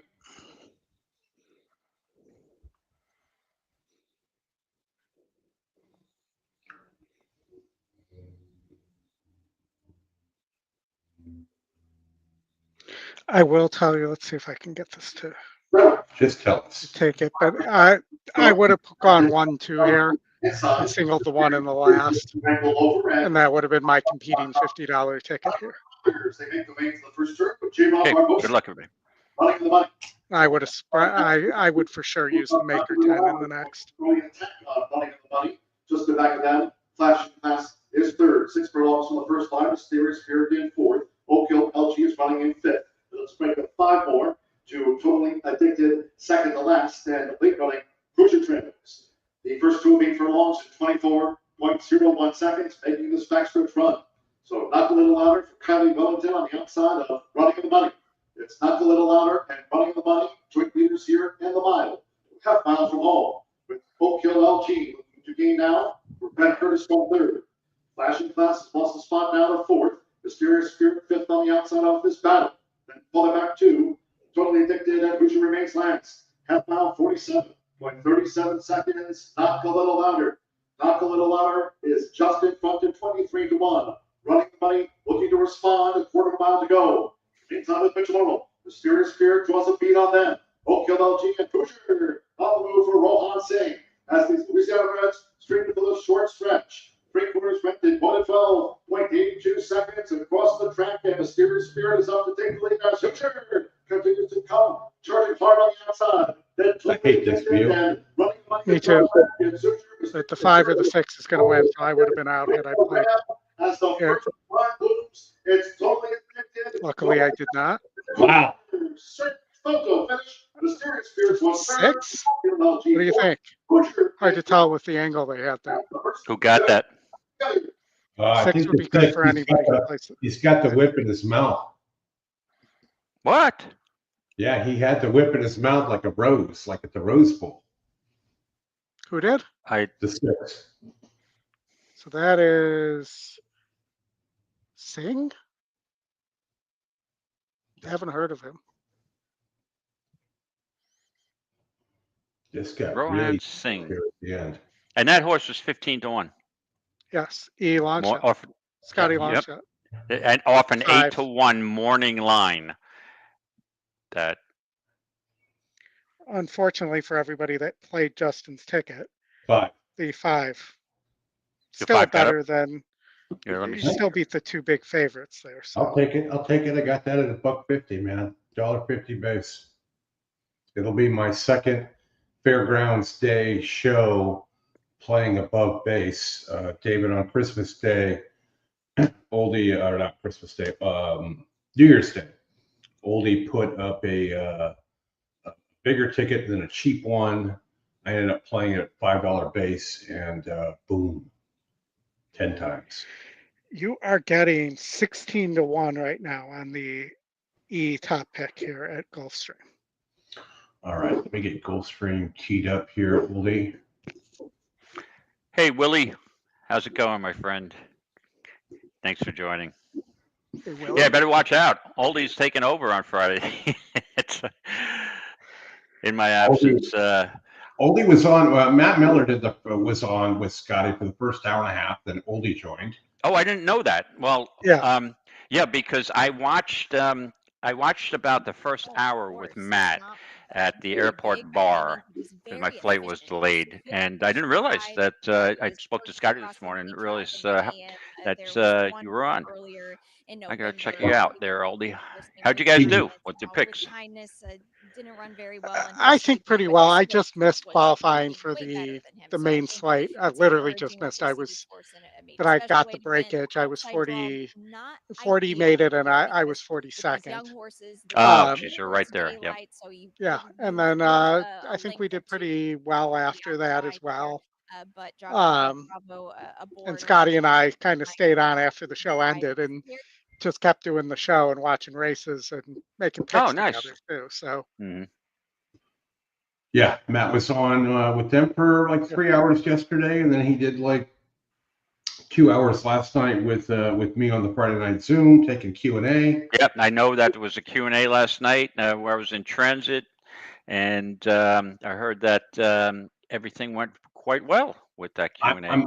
I'm going to find a time, David, to get him and you on here on the stretch run at the same time, because I don't think anybody has ever done a show with a Breeders' Cup betting champion and an NHC champ. And I think that would be totally cool to get you guys on at the same time. We'll try and find maybe a good day when there's an exciting Aqueduct card, because he loves betting Aqueduct. He crushed the early double today. He crushed one yesterday. Hold on, time out. When you tell me that Matt crushed the early double, I'm going to say it was probably a 3 to 5 over an even money. That's my first. But again, I did look at those races, and if you look at the notes, I put notes today on Aqueduct, especially the early races. The chalk just looked really good. I mean, and we had Master of Arms, who I thought would be lower, and you got 3 to 1. And to me, that was a real value. I was shocked. So it was a good double, and it was likely. Yeah, 6.7 to 1. And he mentioned that he loves your notes. I mean, when he was on with Scotty yesterday, he was telling people, and this is a guy that has used the form for 25 years. So he's like, I barely look at it anymore. The only time I look at it is just for the buyers. And I knew the hair on Scotty's neck like stood up, and he was like, well, why? Because he's trying to build those metrics to where you don't have to go there. Well, you don't even need to look at a buyer. Right, exactly. Well, the thing is with Master of Arms, the concern I had, and I didn't put it in the notes, was that claiming from Linda Rice, low percentage trainer, Oscar Barrera, who doesn't win a lot of races. I'm like, oh, geez, 6% trainer. But the horse looked in such good form that, I mean, even a low percentage trainer scores with that horse. That horse is maybe got claimed again today. All right. All right. 8th race at Gulfstream. Good luck, everybody. Good start toward the inside for Mahavlich, who heads off for the early advantage. Mahavlich to the top. Away second is Flood Zone. Genuine Gomo ridden into third. At the rail, attention to detail is now fourth. Racing into fifth. That's He's a Beast. Inside six goes Just Relax. The two laggards. I don't know how good this one horse is going to end up being, but that was the Scotty pop pick. Yeah, I mentioned that. That's Lone Speed, and I can't believe it's 14-1. Well, Could get fried here. This, yeah. I don't know though. This track normally a mile. Speed's pretty good. Front of Caracas, who went by Just He might get Relax, fried here. and That's the trailer fast. a long way is Oleg. Yeah, Around the they're third moving. turn up to the opening quarter in 23 No, 6.5 furlongs. I apologize. Mid from He's a Beast. On the inside, and Mahavlich still right alongside Flood Zone. He's in between horses. Caracas has made good ground. He's into fourth now. Driven in. Hey, that will make our people from Venezuela happy. It's He's a Oldie. Beast. The money was bet. He's now on to took a head in front of Flood Zone. Is racing. Why would it? I'm Mahavlich is back confused. to third, but Flood Is it Zone Caracas fighting and back Venezuela? here. It's Flood Zone's Zone. coming back Took at a clear 16-1. lead again. He's a Beast wondered what happened. He's back to second. He might hold second, but he's not catching Flood Zone. And Ray 16-1. That's a boom. There to win it. He's somebody neither a had that. beauty nor He's a second. beast. Caracas third. Just Relax fourth. Ian 117 and 4. All right, we're going to move out to Oaklawn Park here. Everybody's doing a good job. Oh, they're circling. We got a minute or two, Oldie. Yeah, so I did have a pick 5 ticket here. And that was the pick 5 ticket. This race I thought was fairly wide open. We got a McPeak and Lat Long, former Derby Trail horse. Needs pace to run into, though. The 10 as well, the 6, who's your top pick, and is your pace. And then I liked some prices here. The 4 for Garcia, I thought had a nice look to it if you throw out the last race, and might sit right behind the contentious pace and in front of the 8 Lat Long there. And then the 2 as well, I thought could get a similar trip out of this for Asmussen. Mm-hmm. And then I was just 3-7 here, the 4 to 5 favorite in the Mockingbird Stakes. I could not make sense out of this 51% Todd Fincher horse that doesn't seem to like to win. So I just tossed it. And the 7 and then the 3 had a long shot look in the spot for me as a horse that could rate in a race with horses that really can't rate so far in their careers.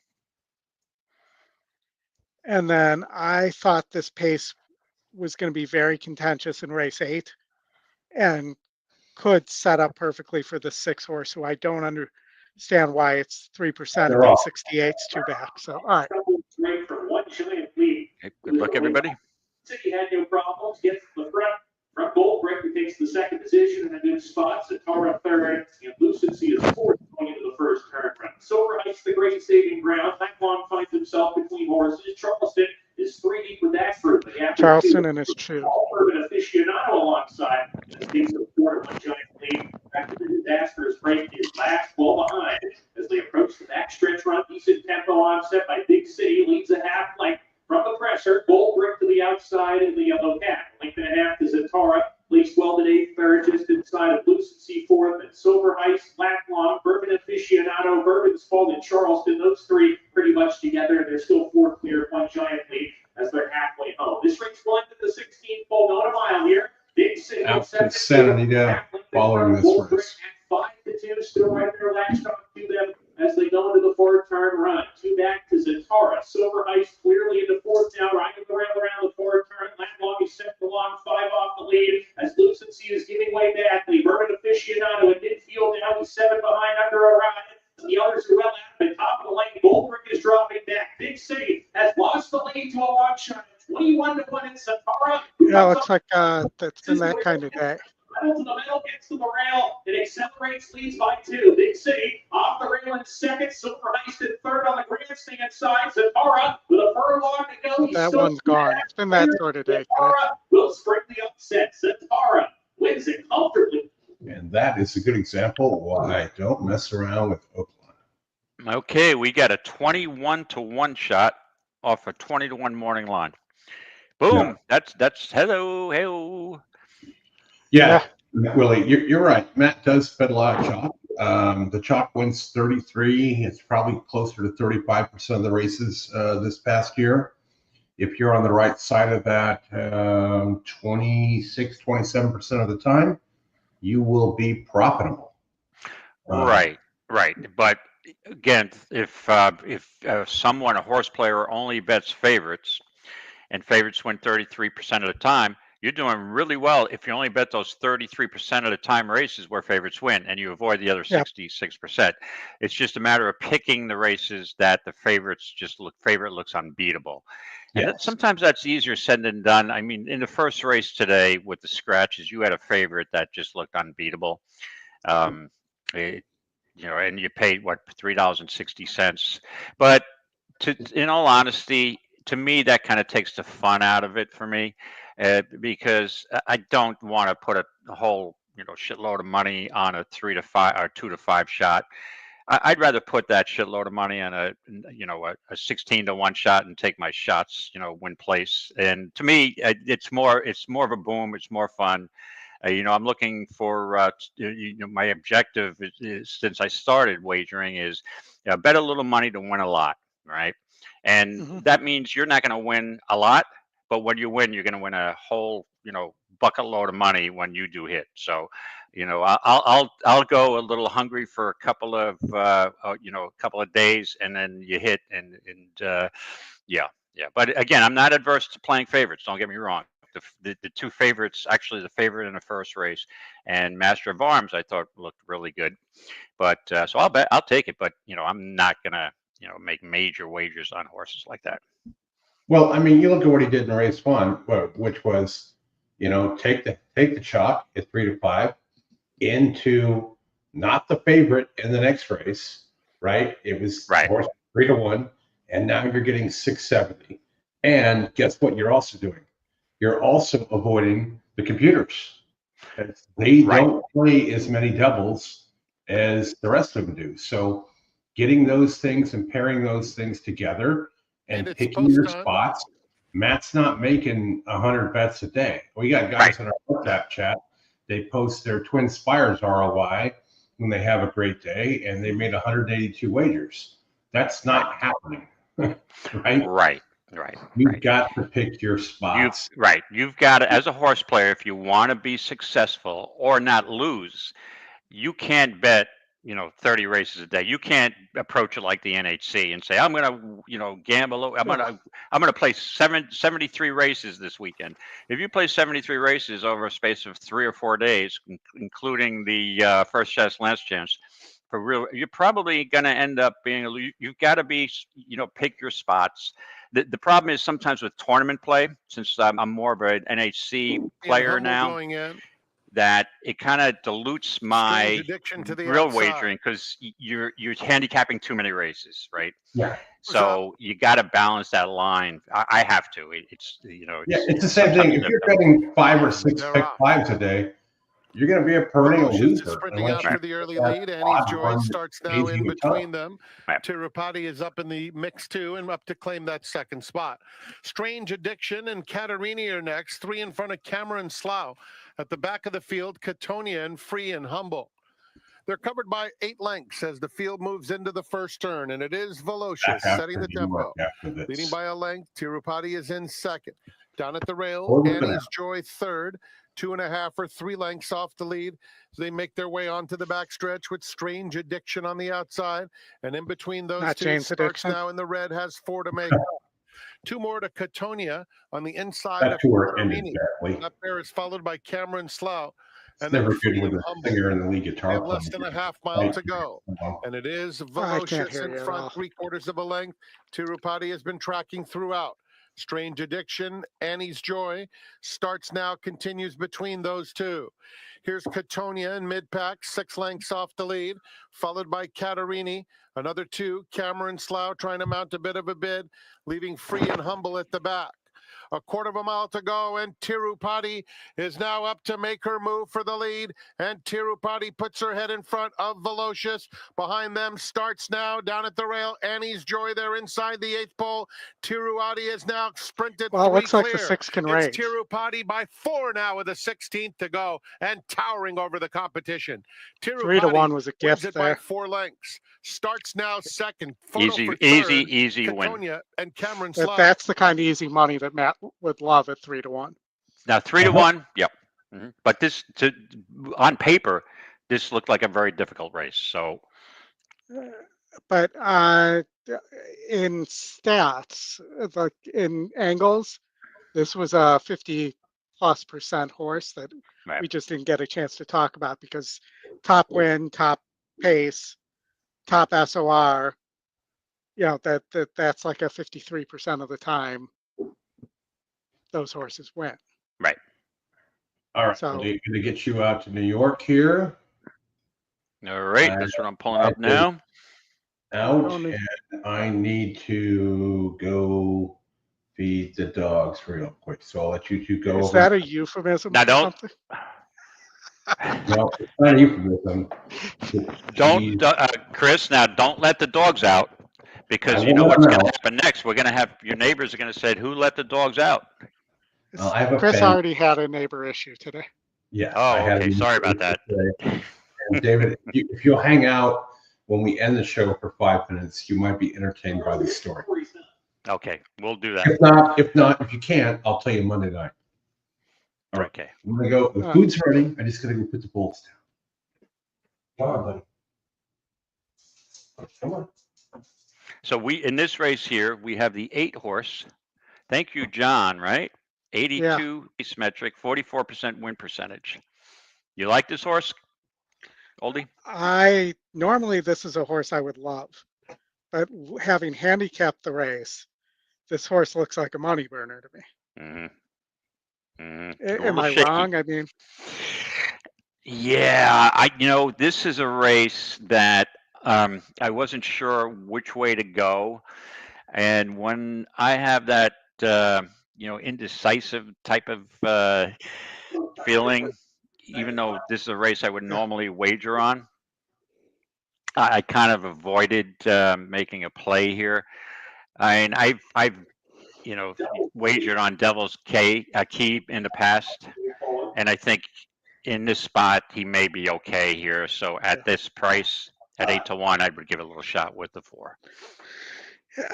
I thought the 6 or the 10 probably are going to sit a good trip here. I mean, there's a pace square on the 8, but a 10-point pace advantage going 7 furlongs really is not that great. Correct. And this 8 just has a habit of not getting the lead. I don't know if they're not aggressive enough with it or what the deal is, but I would take maybe the 1 on the rail, or they're off already. The 9 got the lead. So right. You're ahead of me by like 3 minutes. They're still loading a gate on my end here. Sometimes they get races in the future, so there you go. Unfortunately, I can't bet them that way, but yeah. I still had the 10 loading in the gate. Perfect Flight is 3 wide, and that second grouping is now ranked 3rd. Coming after the leaders who had 23 seconds flat for the opening quarter mile. Towards the back, King Racers trying to roll from the back after the terrible beginning. King Kali is there. The trailer. Collect for Mike. Well into the far turn, and thank you, John, has taken the lead. Right there as One Love takes over towards the inside, splitting rivals in a very tight spot as Devil's Key, who wants to bustle on through, is doing just that. Here's Devil's Key is in the 2 path. That's Money is right there, is in the 3 path. That's dropping out of One Love takes over. Perfect Flight is the 8's about to get. I won't run it for you. I'll wait. Grab the inside. That's Money to the outside, and still battling on is Devil's Key right there. And these are the top 2. They're approaching a final furlong. As Thank You, John is back to 3rd. Devil's Key with a neck in front, but right there is That's Money trying to stick with this rival, and That's Money is back in front. Devil's Key is not going anywhere inside the final 16.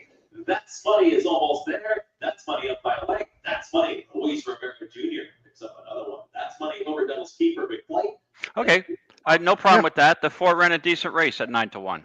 Yeah, and had you played your horse over that horse over the top picks, a long shot, over top pick. It's a nice exacta too. Right, and we were right to have a little be skeptical of the 8. Thank you, John, especially as a favorite, right? And yeah, just a horse that just doesn't really want to win, right? And we got a lot of claimers like that at this time of year at Aqueduct. You just have to weed them out. Yeah. Yeah. And it's all about value, right? So there's no way I was ever going to bet Thank You, John at that price. And I'm looking to take a reach in the Scotty Longshot, Devil's Key, around second, and the top pick. So there you go. But, you know, if Linda or Dutrow claim this horse, maybe that's a different story too. Right. I mean, that looks like they both at one time had the horse for a race or two, but Fairgrounds, you know, I know you and Justin like the 4 here. I kind of like the 10 a bit here for Mike Maker. The 10. You know, I did look at the 10, and again, Mike Maker is one of my favorite trainers. So I always take a look, and no matter what morning line odds his horses are. But yeah, got a shot. But yeah, I'm looking for my notes on this race. Now, I didn't. In all honesty, I only looked at some of the later races here at Fairgrounds. 8-5 is to me is what I expected to get here. But you know, Sherry's got another horse in here, Love and Poetry. And you know, how many times have we seen all the, you know, a trainer with 2 horses not coupled entry, and the longer shot wins, right? It's just like mind-boggling to me. Yeah. I'm like, so a friend of mine who's not really a horse player said, they're just playing effing games with you. They're always bet. So he just he'll just ask me, tell me when a horse has got 2 runners in a race, and let me know what race that is. I just want the one with the longer odds. I don't know what his ROI is, but that's all he wants to do. I said, what are you going to do? And when Chad Brown in one of these New York State turf races, New York State bred turf races, has 6 out of 8. He's, you know, just bet the 2 longest shots. That was his advice. So, and a couple of times it has worked with huge prices. So, I mean, whatever angle works for you, but it's just uncanny sometimes. I was always told on the Chad Browns, if they're fillies or mares, bet the one that doesn't have the graded stakes victory in the race with the horses with graded stakes victories. Yeah. He's after the breeding rights for his owners. In the doubles here, 4-1 is paying 6-1. 4-8 is paying, 4-3 is paying 8-1, and then you get to 4-4 at 14, and 4-2 is 25. 4-5 at 6. Big balloons at 135 and up. So I'm definitely going to play a double here.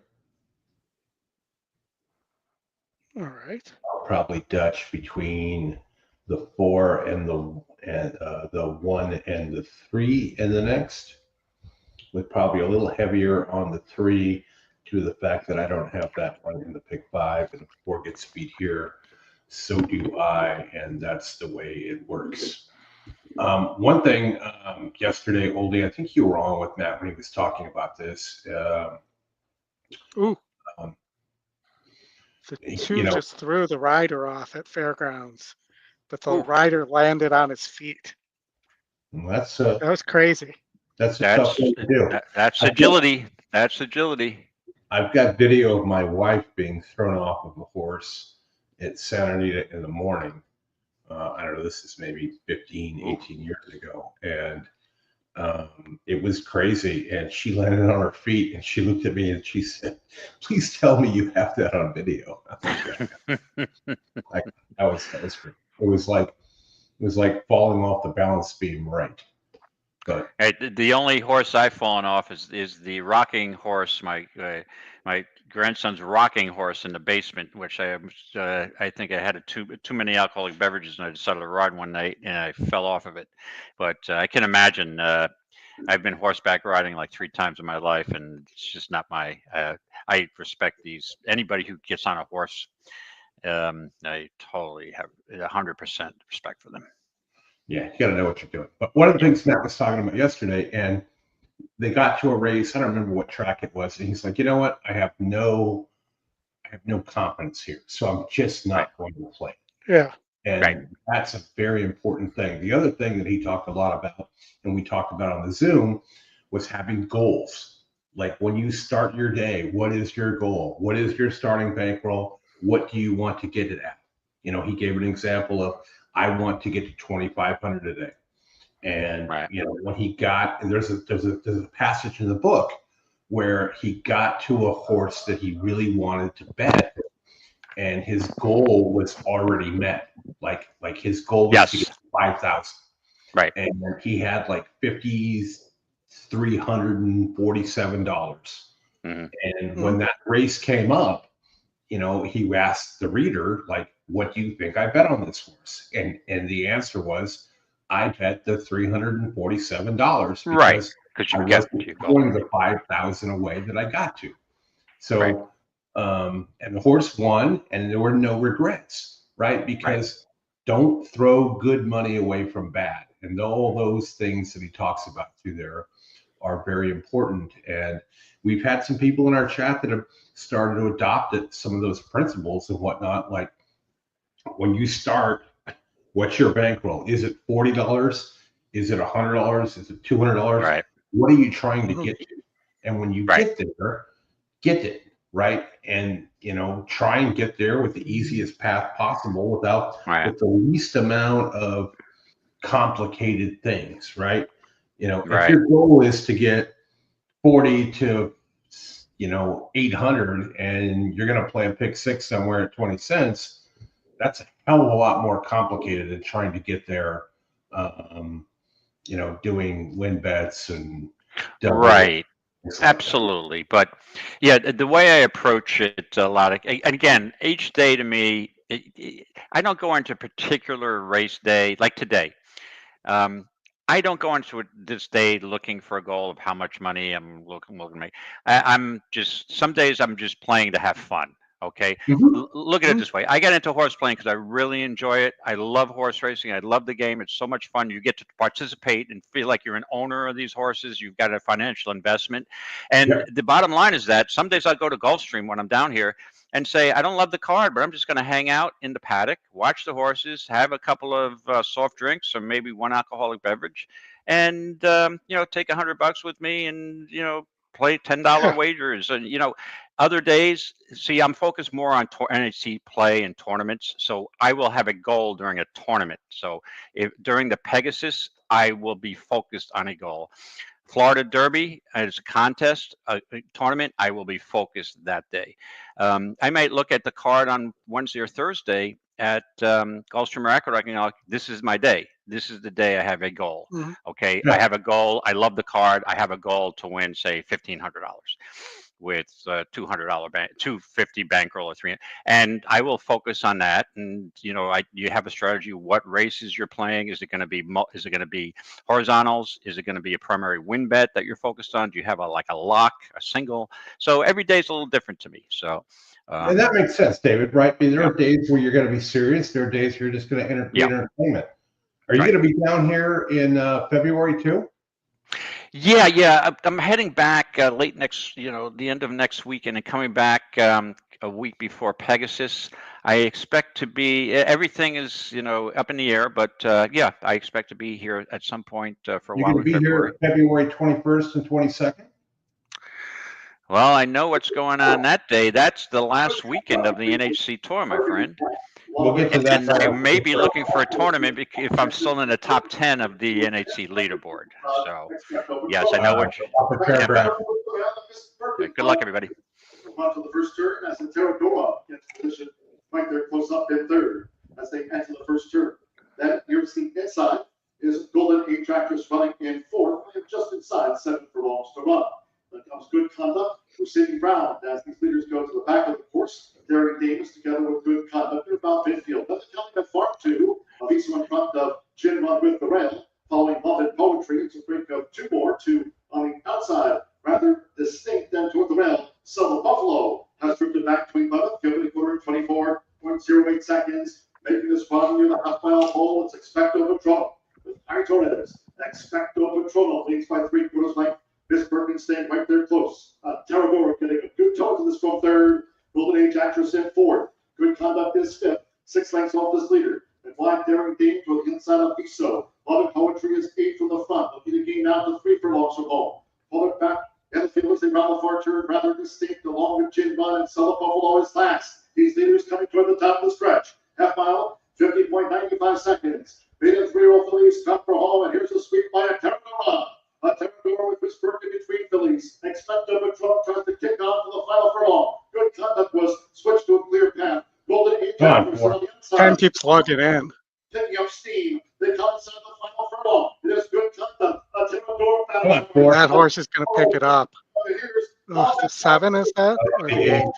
The 8. It was the other Sherry horse, David. Yep. I luckily did not play what was on my screen. All right. So my friend just won another one. All right. Two Sherry DeVoe horses, longer shot. So that for him is his go-to wager. So congrats there, Mike.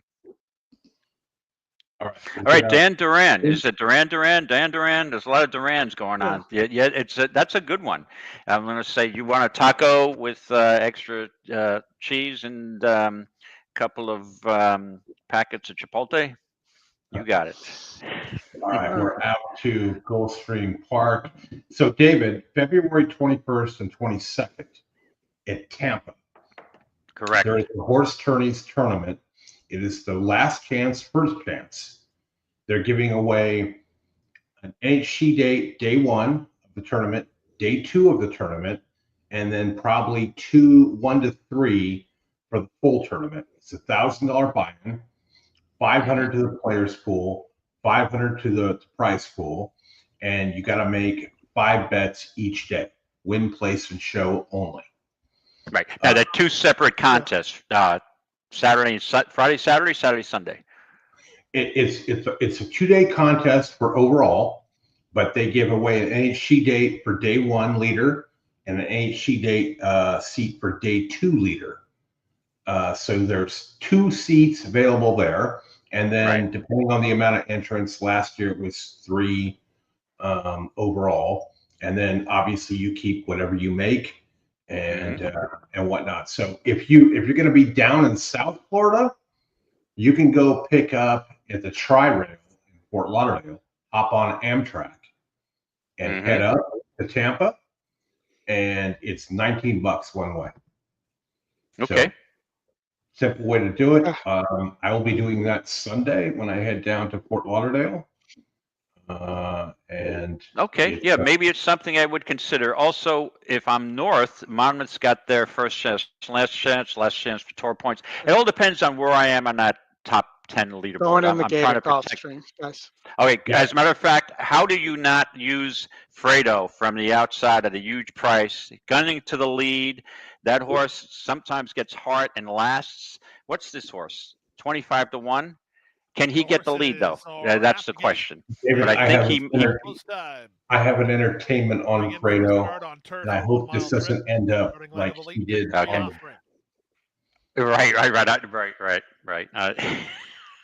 See, and I kind of like Mount Horeb.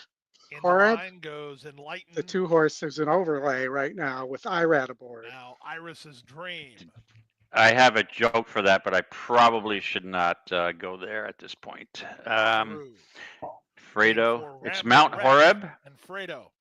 The 2, 7 to 2 on the morning line, 8 to 1 on the evening line. Throughout the last race, bad break. Yep, got a shot. Let's go wire to wire with Fredo. If Joey can get him to that first turn with the lead, we make it a little bit of a thrill at a gigantic price. Fredo. I hate the setup for this game. We're out to crowded at the break with Zecco Lane.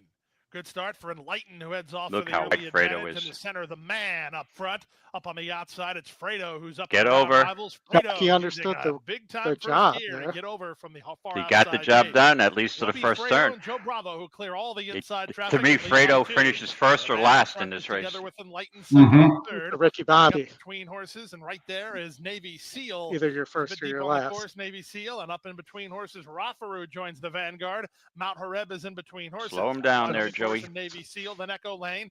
He's in the yellow colors between horses after a less than stellar beginning.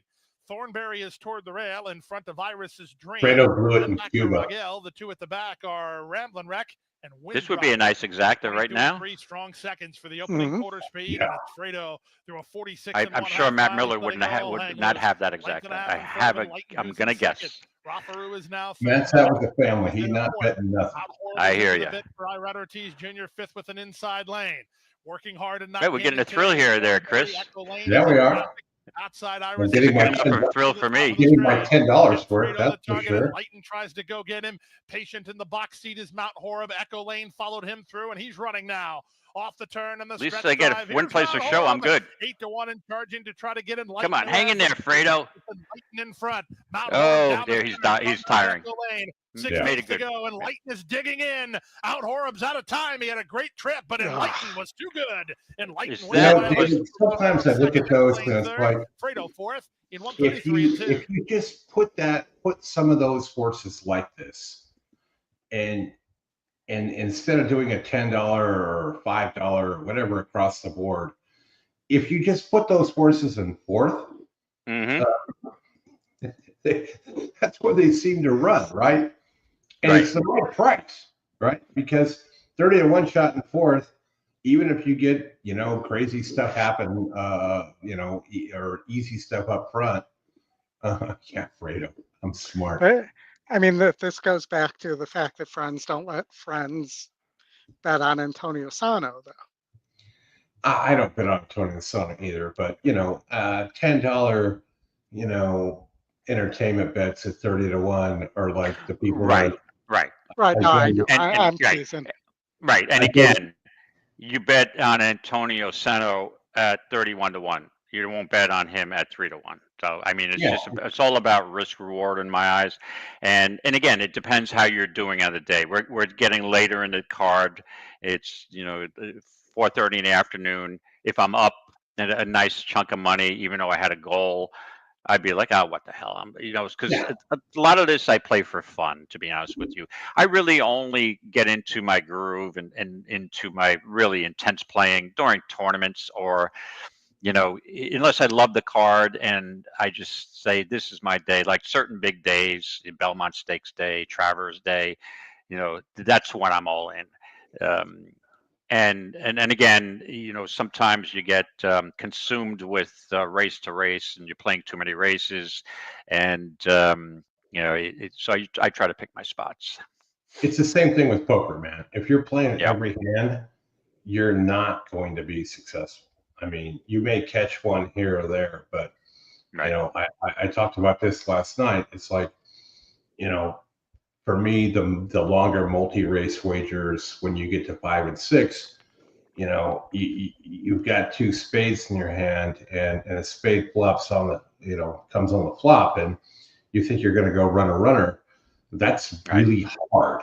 The odds for that are insane. And yes, you can catch lightning in a bottle, and you can make those things work out. And if they do, you'll get paid. But picking your spots and just some days the goal is, to take 100 to 350 and that's it, right? And some days it's like, I'm just going to, like you said, I'm going to go and take $100 and just, go to the track, have some fun, make a few bets. And if I win, I great. If not, I didn't, drain my account by, $2,000 doing those things. Right. And then some days you're in that, $1,000 tournament and you don't want to lose that bankroll.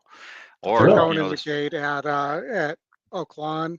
Yeah. She's so spicy. She's so spicy is 2 to 5 right now, off a 4 to 5 morning line. Yeah, I've got. See what happens with that horse if it does not get the lead, though. 2 to 5. Flashmaster, post 8.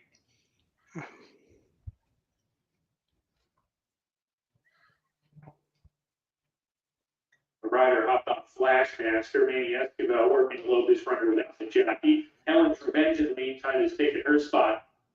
2 more runners to complete the line. Flashmaster is one of them. The longest shot of the race at 49 to 1. The master of Flashmaster. Chatter Yeah, like chatter here a little bit. The 9. And then we have Chatter coming off of 8 in October at Keeneland.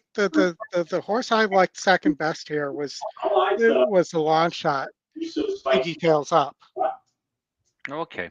Yeah, I kind of had an interest in the 9. Well, I couldn't get it in, but I was Third trying career to race. Yep. get a straight exact nice Chatter is goal. aggressively ridden at lane second, but She's So Spicy is quickest. Leads by a length. Here comes long shot Lady Crush to turn up the tempo here. And Lady Crush dashes forward to take the lead away from She's So Spicy. Happy to track right behind. It is now second.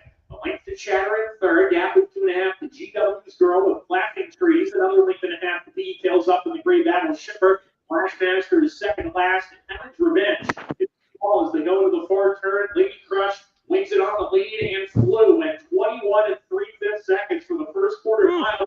Flavia Pratt says go as She's So Spicy who takes the lead. Now Chatter comes on the scene, and the top 2 choices in the wager are 1-2 coming to the top of the lane with She's W Girl in chase mode third. They're off the turn. She's So Spicy down the lane, puts 3 lengths on Chatter, who could not keep up to this point. GW's Girl rattling on to the second. And She's So Spicy with the lead, but GW's Girl's making a race of it. She's So Spicy, asked for her best. GW's Girl on the outside. Where's that wire? Where's that wire? Too late. GW's Girl in Francisco area with the Mockingbird. She's So Spicy. I thought somebody had a chance to rate and beat that horse there. I just had the wrong one. Mm-hmm.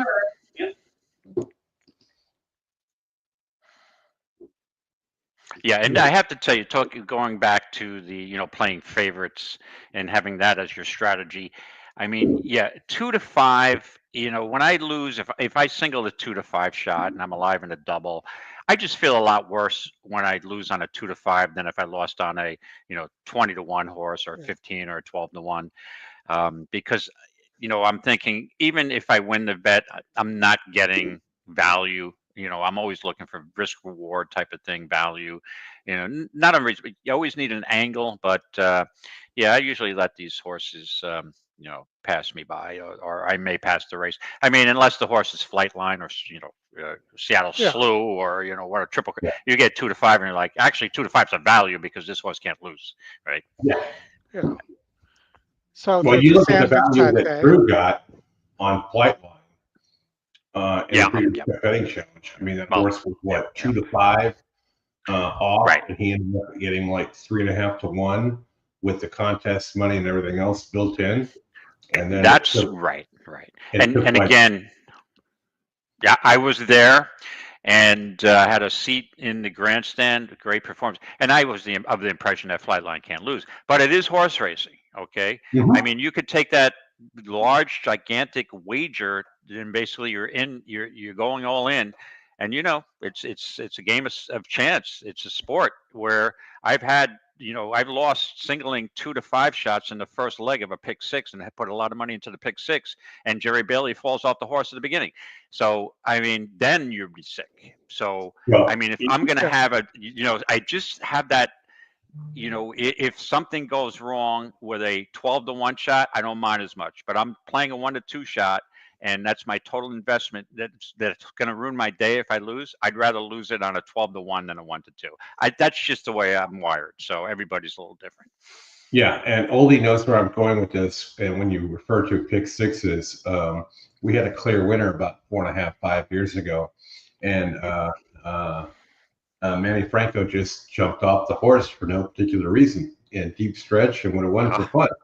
Mm-hmm. Yep. And we can't show you the video because it's been banned on all platforms.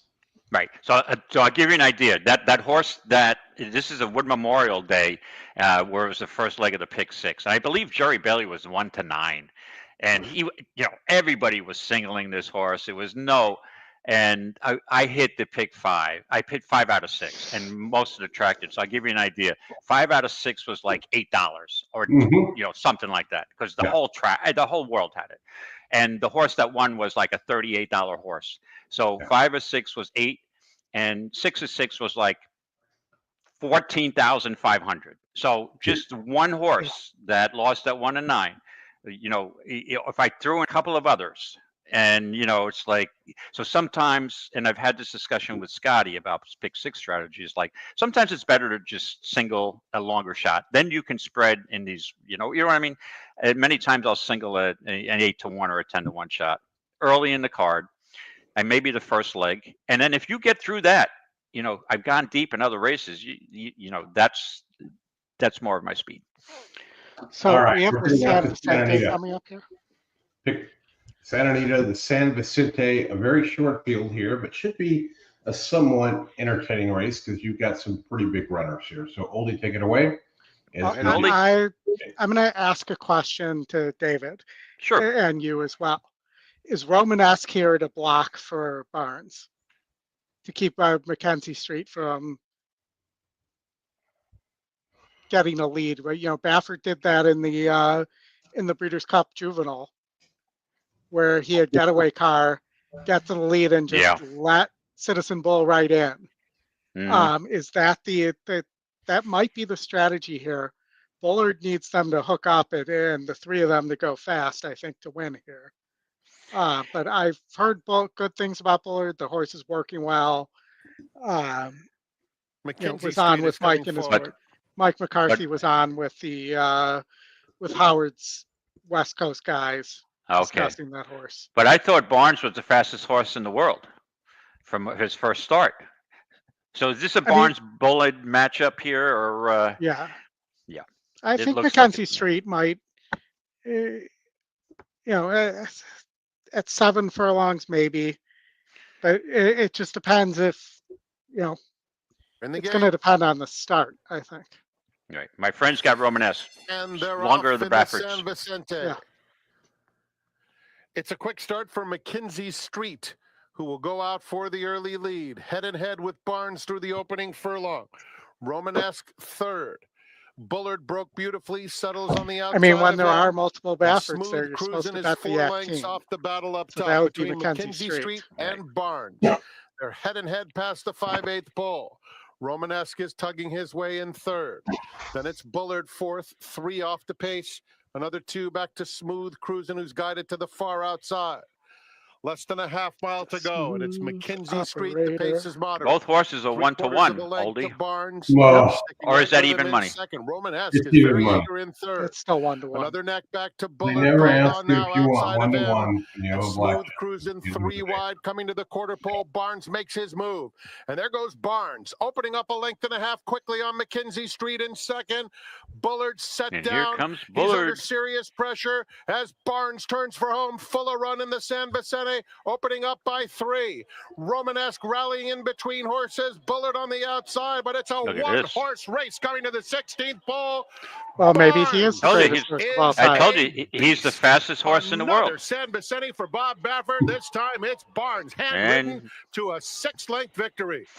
All right, run up and put in your second. future bets now. Finish third.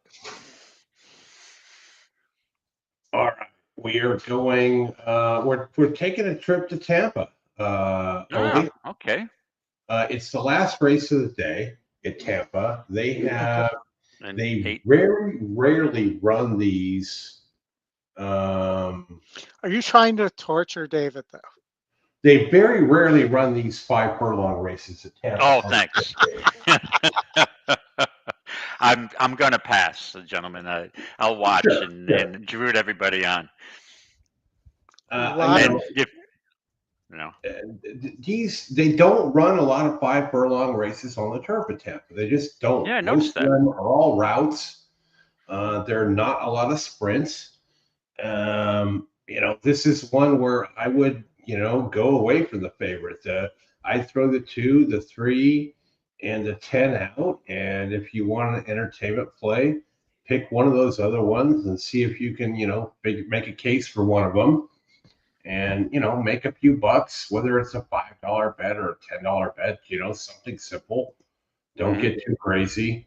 Don't try and figure out a super here, which would be, nuts. But a lot of stuff can happen in a 5 furlong race. Right. Now, I have a question for you, Chris. Now, does the 5 furlong sprints at Tampa normally conducive to speed? But like most of them throughout every other racetrack in this country are, right? They are, but it's just the quirkiness of this track and the layout, right? It's just there isn't a big sample here, right? And Willie's pointing out the 7 has got a big GSR jump, and it's 18-1. Mr. Crowley.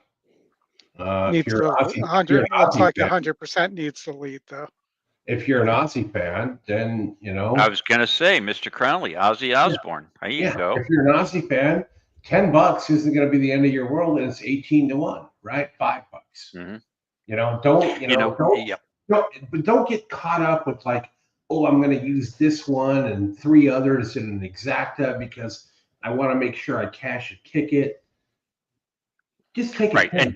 And some of my strategy too in these, and again, and everybody who's listening knows I'm not, we can joke around, but 5 furlong sprints, I'm never going to, make that my major wager of the day. No. But all things being equal. But sometimes I like that you get such a contentious pace, and then some of these, the closers have to weave through traffic. It's such a, you got a full field, and I lean towards the outside posts sometimes that has positional speed and maybe a little rate over, and avoid all the traffic problems. So I mean, if I was at Tampa right now with you enjoying an adult beverage, I'd probably say, hey, I'm going to throw a little bob on the 13 Majestic Eagle, avoid all the traffic from the outside. And the pace melts down. He's going to have a clear path. He's not weaving in and out of traffic and getting shut off by some ridiculously odd trip. So give me the 13 here, Majestic Eagle, for strictly entertainment purposes. And I just wanted to point out, was a flatterer. I was thinking, thanks for pointing that out. Nary a man alive can pay I thought he said mortgage at 2 to 5. When it was 2 to 5, I was thinking of that in my head, but I had a senior moment and I couldn't get those words out. So thank you. Harvey Pax, one of his axioms, nary a man alive can pay. I thought it was the mortgage at 2 to 5. So, yeah.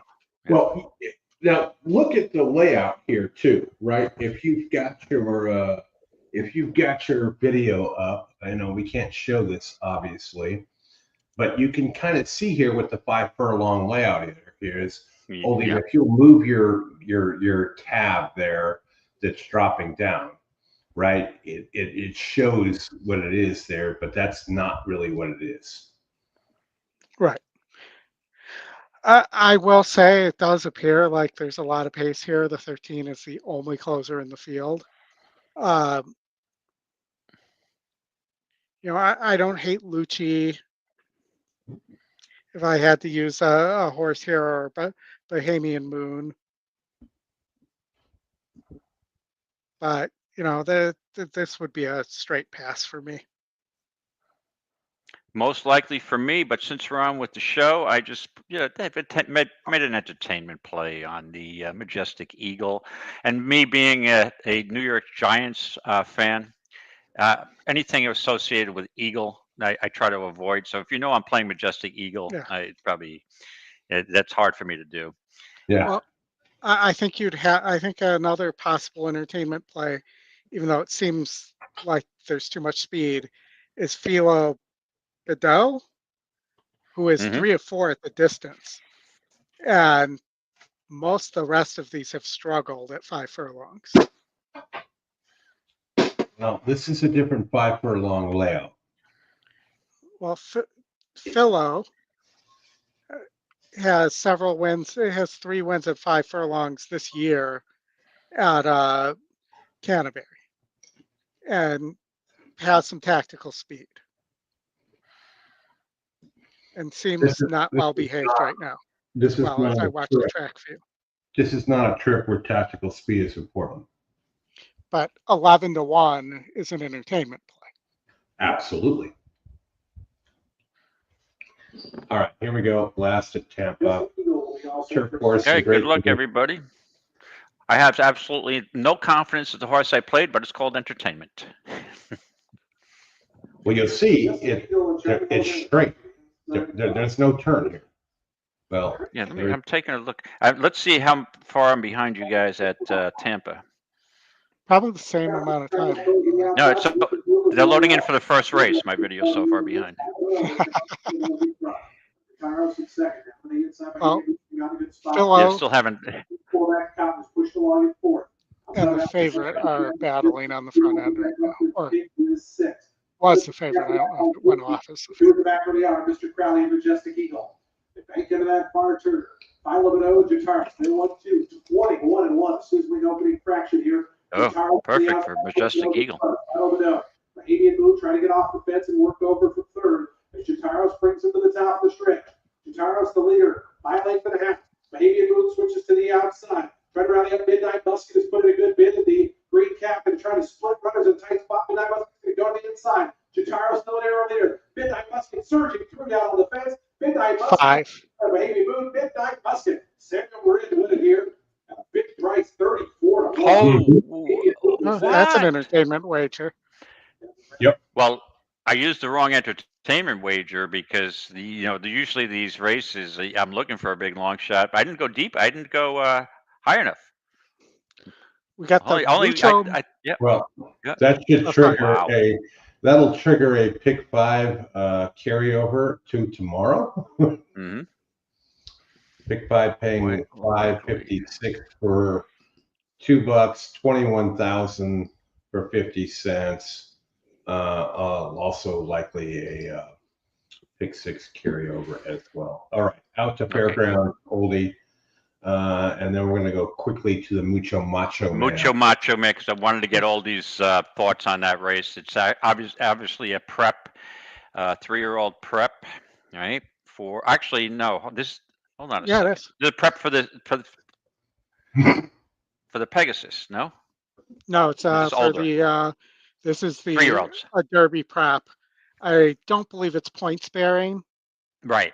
Jerome was, but now this is a prep for the Holy Bull, right? Yes. Yeah. Or the that's where I was going. is it the Holy Bull or the Fountain of Youth that comes first? I always get those Holy Bull. confused. Holy Bull. Holy Bull. Yeah. Yes. All right. And you do have a Mucho Macho Man sort of named horse in Macho Music there as well. But Fairgrounds, Justin liked the 1 here. Yeah. Who we're going to skip the Fairgrounds race and go to Gulfstream for the Mucho Macho Man Stakes. Okay. I know Justin did like the 1. I'm going to try and get my pick 5 money back on that one, but I'm going to tee you up here for Gulfstream and give you a few extra minutes to cover this one with David. Right. Yeah, so okay. I don't see why Guns Loaded has to win here. Right. The 1, it's second pick, first win, but I'm not convinced that this horse is going to be able to rate if it doesn't get the lead. D'Angelo has 2 here and puts IRAD up on the second D'Angelo that you're getting the better price on in McKellen. And, I think McKellen might sit a trip here if Guns Loaded and Macho Music go too fast. Mm-hmm. And I would also give a look to Septarian. At 9-1, the other Chad. Yeah, first time Chad by the same sire as Medina Spirit. Right. Can you, the horse that I was interested in and, that I had some interest in was the other Chad horse, Treaty of Rome. Now, and I will admit I have an, East Coast New York bias. I think this horse, based his, 2 starts, he may improve here. And at the price, I think the likely winner is Guns Loaded. I was real impressed with his last race, but again, could face some. It's got a gun from the rail, and I think Treaty of Rome may have some upside here of hitting the board and maybe getting into the exacta or maybe even a win bet. So, yeah, I don't love the race, but I would have a little interest in this for Treaty of Rome. And, for something like the Holy Bull or the Fountain of Youth, I don't like any of these horses. Right. With that being said, I'm not sure who the big pletchers in the big pletcher is going to be this season. Usually we've had the last couple of years, we knew Forte and we knew, why am I drawing a blank on the other one's name? We knew the last 2 years, we knew who was the big pletcher. So is somebody going to emerge, between now and then? I'm not sure. Or maybe this year will open up for somebody else to win these races. Right. Yeah, I don't think we have. There's no real monster that I've heard out there, but yeah, it should be interesting. But this will tell us a little bit here. And I'll say also, and I don't know what Chad's going to do, but I feel like he should keep Chancellor McPatrick either in New York or it on the Kentucky circuit, where those tracks are more favoring to closers than Gulfstream is. Yes, especially going to 2 turns. Sometimes we've seen in the past horses just look great on the front end at Gulfstream, and then they go up to the Derby and they just get fried on the front end. And and again, Gulfstream has had that reputation over the years. And also the inside post. You go in 2 turns, mile and 16th, mile and 8th. If you're on the from the 8 post on the outside, anywhere from the 8 post and on. It's usually just compromising your chances. That outside post is awful there at Gulfstream, going 2 turns. And Saez is getting off the 2 and the 3 to ride the 1 here. Right. So Saez goes right. He goes to the rail horse, guns loaded. Yeah, and again, I'm always looking for value. So a lot of these races where I'm like, okay, I haven't made a decision until post time, but at the price, I think Treaty of Rome deserves a shot. And at 8-1, I mean, again, it's all about value. Morning line 12-1, he is taking some money, but if Treaty of Rome was 7-2 or 4-1, I'd probably pass. But at 8-1, I'll take a shot with Treaty of Rome and use him in exacta with guns loaded. Well, and I'm not sure Septarian wants 2 turns or 8 furlongs here, but the horse has beaten 66 SOR group and has shown the ability to rate, and is also 8-1. So maybe this is the entertainment wager, Oldie's pick over David's pick. Okay, there you go. An old 6-4 exacta. Yes, the Chad Brown exacta. There you go. All right. Is Gulfstream, let's see, Gulfstream, they're parading around, but for some reason I am way behind here from your feed. Let's just pull that up and you can watch it on. Oh, we can watch this. Okay, great.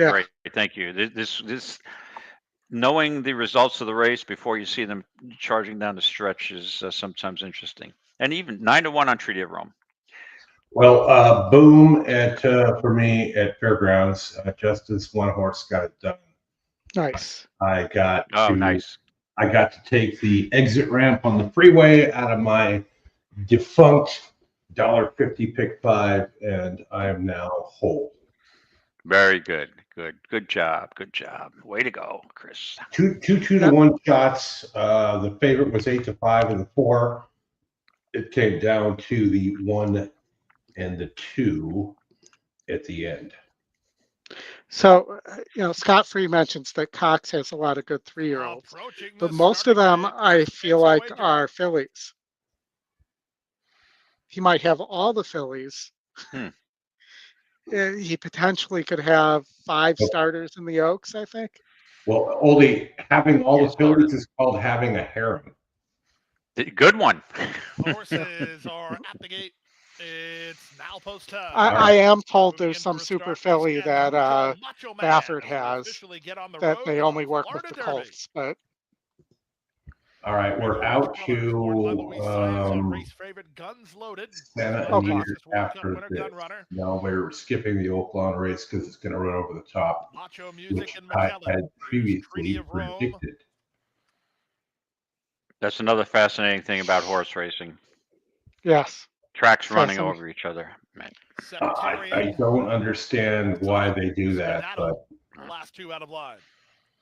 And again, sometimes it's unavoidable with delays, but I mean, it's just a Sonic chronic Skedaddle, and it issue does that up. it's I was in frustrating. the booth. I was in the Ready booth for a start. with Pete several They're days racing and the ago. Mucho weeks Macho ago. Man. I'll Excellent finish that start after for the race. favorite Guns Loaded. He came out firing and goes looking for the early lead. His stablemate McKellen moves to a flanking position in second. Outside of them, Treaty of Rome is an early third. Tucked in is Macho Music. Then Septarian in front of Cool Intentions. The one at the back is Sonic Skedaddle. Out of the chute onto the main track, Guns Loaded. There by almost two now. In between horses, McKellen is a joint second with Treaty of Rome. At the rail, Macho Music. From behind the speed, Cool Intentions. Out the center goes Septarian. And four to the trailer. He's a detached trailer, Sonic Skedaddle. They go to the half-mile point. Everything going the way of Guns Loaded so far. He's in a nice rhythm on the top end, unopposed and 2.5 in front. McKellen, the nearest pursuer, second. Macho Music at the rail, third. Up the Well, fourth with the goes Treaty of one Rome. having Cool gotten this Intentions easy has of had a to work lead, between horses today. you're either not that good of a horse, while 3 and or 4 you're going to deep, win this and race. 5 to the trailer, Sonic Skedaddle. I am not that Went good of a 47 horse, and 3 for the opening half mile. They have 5/16 to run. Guns Loaded, nursed on the top end by Jockey Luis Saez, on top by a length and a half. Treaty of Rome is now second. Septarian moves to third, but is a quarter of a mile from home. Guns Loaded the target. It's Guns Loaded through 3/4 in 1:12 and 3. He's off the turn on top with a 3-length strong I mean, lead. that's a Second slow is mile Treaty of Rome as for the leader cut the corner beautifully. They're an Gulfstream. 1/8 of a mile from home. Guns Loaded. He's Come on, just still four. on the lead, and he leads by 2.5. Second is Treaty of Rome. Come on, just four. Get up. Final 16th of a mile. Here Come on, get him up. Treaty of Rome. Guns Loaded needs the wire. Treaty of Rome lifting. Guns Loaded hung on. Slow pace. Loaded won the Mucho Macho Man by a diminishing Almost neck. stopped. Second, Treaty of Rome. Almost got caught. I think longer for the Chad and shorter for Guns Loaded.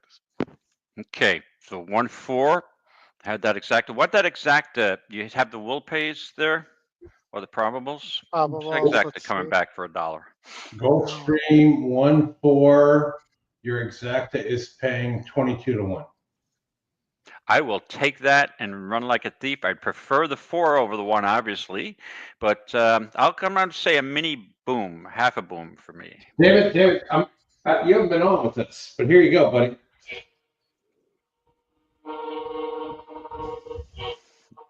There you go. I feel like I'm in net and someone just scored a goal on me, and I'm looking over at the red light. That was an awful goalie back in the day. I got the goal light on. There you go. There you go. All right, that'll work. That works.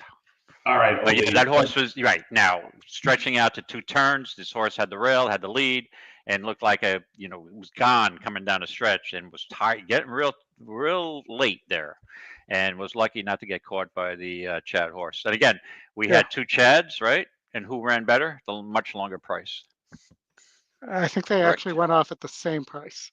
Oh, they did. I'm sorry. They went off at 9 to 1. Money. So no, hold on. Septarian. Yeah, Septarian went off at. I thought it was 9 to 2. No, I thought it was 9 to 1. Okay, either way. All right, Oli, we got a few minutes here. We'll be with you through the last race at Gulfstream, but there's been a request, Oldie, for a late pick 5 from Gary Rice at Santa Anita. Well, you've got 10 minutes here, so the question here is me so fancy or not me so fancy. I'll tell you, I do not like Leonard Powell as the favorite. I just don't. So how about as a 1 to 5 favorite? Uneven money, as we say. Uneven money, even money as the favorite. I know the horse ran great last out, just missed, which is why it's 1 to 5 here. But kind of go through it. Can you make a case for somebody to beat this horse or whatnot? For me, this horse would be in a multi-race wager either a single or I'm playing against. Right. I'm using And it. Right. I'm going to toss the horse, take the chance. I Okay. just don't think the horse is that good. Right. So, go ahead, Oldie. I'm sorry. Go ahead. Sorry, David. Yeah, I just this of a multi, especially pick 5, pick 6s. When you have a 1 to 5 or 2 to 5 shot, you got to make a decision. Either you're Well, single. I mean, because you know the entire world is singling, and if you can beat this horse, you'll have a much better payout at the end. But the bottom line is that if you use the horse with other, 4 or 5 or 6 others, and the horse does win, you're just wasting 5 wagers that you can just throw out the. So my strategy would be either single, or leave him out and go for the gusto in the first leg and be eliminated. well, But in this case, I think it was a single.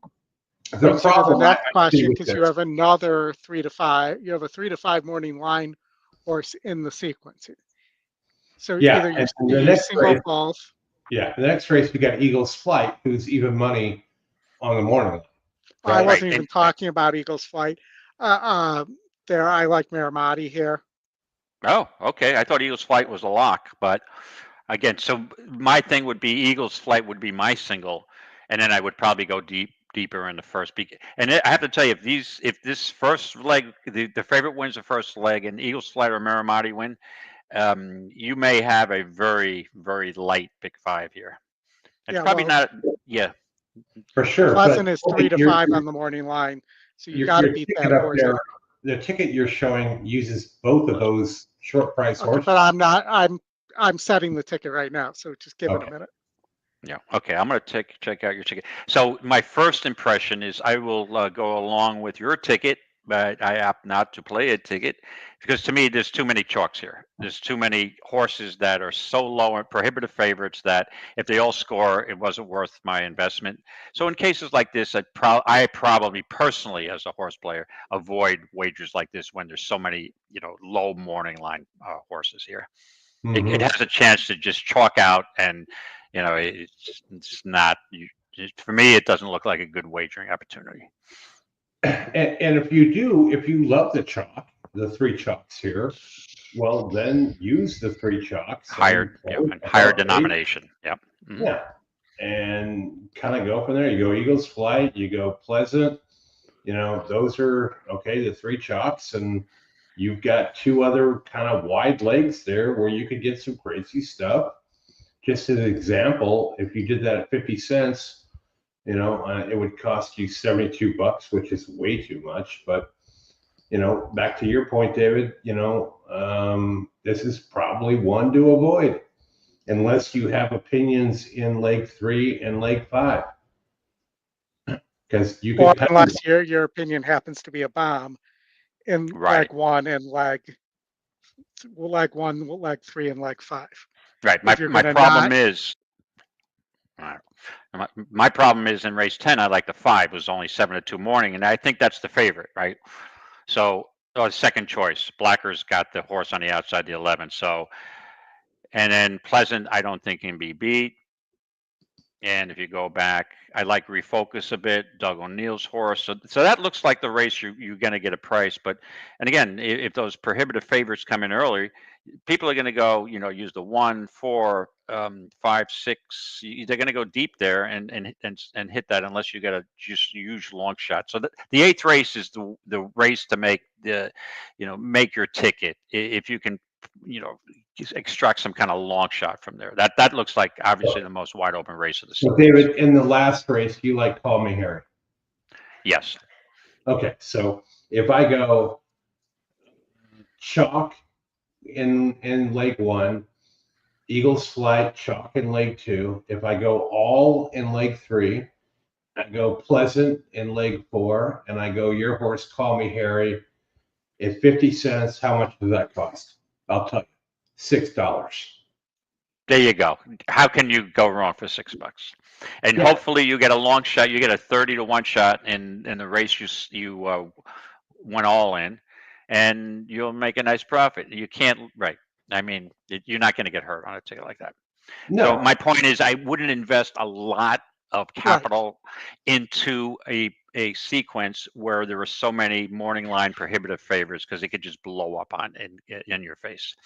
Yeah, and you play it for $2, it's $24. So Right. I'm going to play that at just a straight dollar for $12, and there's my $12 entertainment play. And if I get beat, I get beat, and I lose $12, and it's not the end of the damn world, right? Right, and that's a race. We'll be at Santa Anita, staring at the San Gabriel Mountains along the rail with a $12 investment in a late pick 5, having a beer and being very relaxed, right? And if you're alive, you get a little bit of a entertainment, and it's not like you're investing $1,200 into it, right? Yeah. Well, right. And with the ticket that I have up there, even though it's a little more expensive, I'm throwing out the big favorite in leg 1. I'm throwing out the big favorite in leg 2. Sorry, I couldn't find that in your home. And then I think there are prices in race 8 and race 10 there. Yeah. As well. Yeah. So and I'm spending $40 on it. That ain't bad either. You're checking out 2 favorites. If those 2 get beat and that ticket hits, you're not going to get hurt. It's going to pay, and you've got good options. So well, your other option here is also to play a 9-2, the 2 favorites I'm not using, double, and you only need to make $40 back to cover your investment.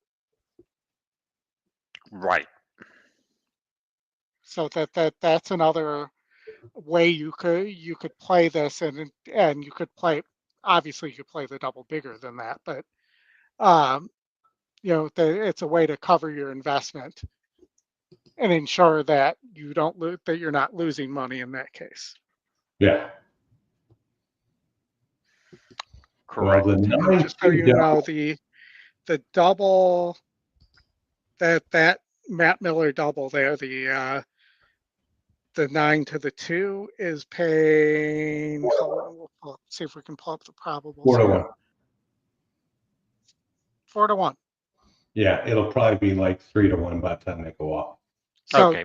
$10, so $15 to make up for the $10 you're going to invest, or $15 you're going to invest here to get you to 55. So, but the better play here, David, is I think maybe looking to the pick 4 and go Eagles Flight, all Pleasant, and then your horse here, because at 50 cents, that's again another $6 bet, right? Mm-hmm. Right. You can kind of double up there and collect a few more dollars. And if you want to just shorten up and not have to worry about your horse in the last, you could do a 2 all 6, and that one at $1 pick 3 is paying $12.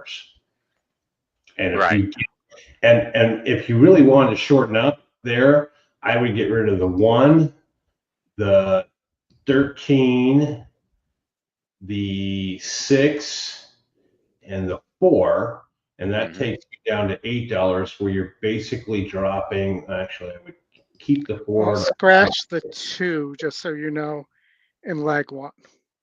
Bebop Lady out. Bebop Lady out.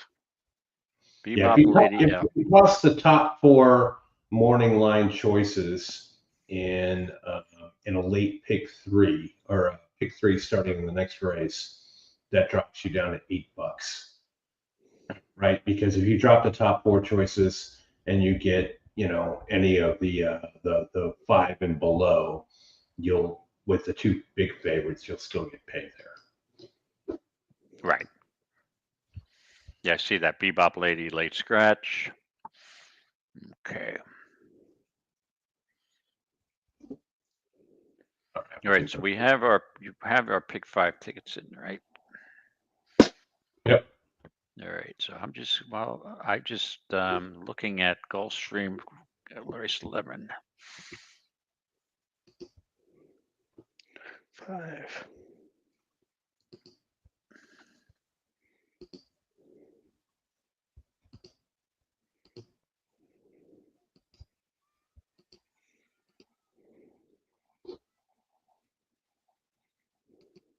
Okay, we got plenty of time for that race. So And Anita is horses are parading around the track.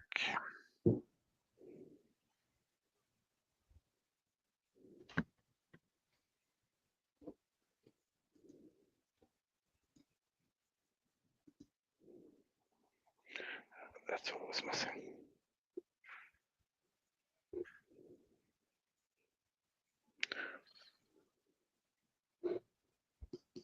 Yeah, the more that I look at it, it's Anita, the 8th race. Yeah, I could go pretty solid on Refocus, but again, I mean, the strategy should be that's the race where you possibly have the potential of a price that's going to make your pick 5 and any horizontal worth playing, and that's such a wide open race.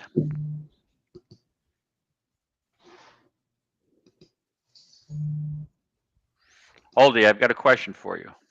Yeah, go for it. Between Miramati, you like Miramati over Eagle's Flight, all right? I think Miramati could get an easy lead there. Okay, if I told you have to make one single in this sequence, and it's either Miramati or Pleasant, who would you land on? Pleasant. Pleasant. Okay, yeah, I was on the same page with that because I like Eagle's Flight, but I think Pleasant with that field it looks impossible to beat, and I don't think you get 3 to 5. No. No, you will not. And more like 1 to 5. And then, of course, watch him get beat by Ricci, who's 5 to 2. Another Baffert. All right. The all turf pick 3 and late pick 5 start here. Let's see how the prohibitive favorite is now at 3 to 5 does in this spot. And if you went all, I wouldn't advise you to do that, but you'd be happy as hell if you got off slow. Well, but also not, I think, not a speed horse. Well, I don't know. Correct. I mean, second-time starter, so we don't know really what the horse is going to do. Right. Obviously, closers who get off slow aren't at such a disadvantage as speedball, because we know there's some horses that are, if they're speedballs, if they can only win on the lead or stalk from second. And a lot of them, once they don't get the lead, they just rush up and they're done. So Willie with the 934-6 super box. Good luck there, Willie. And Forest Dazzle. The Forest Dazzler.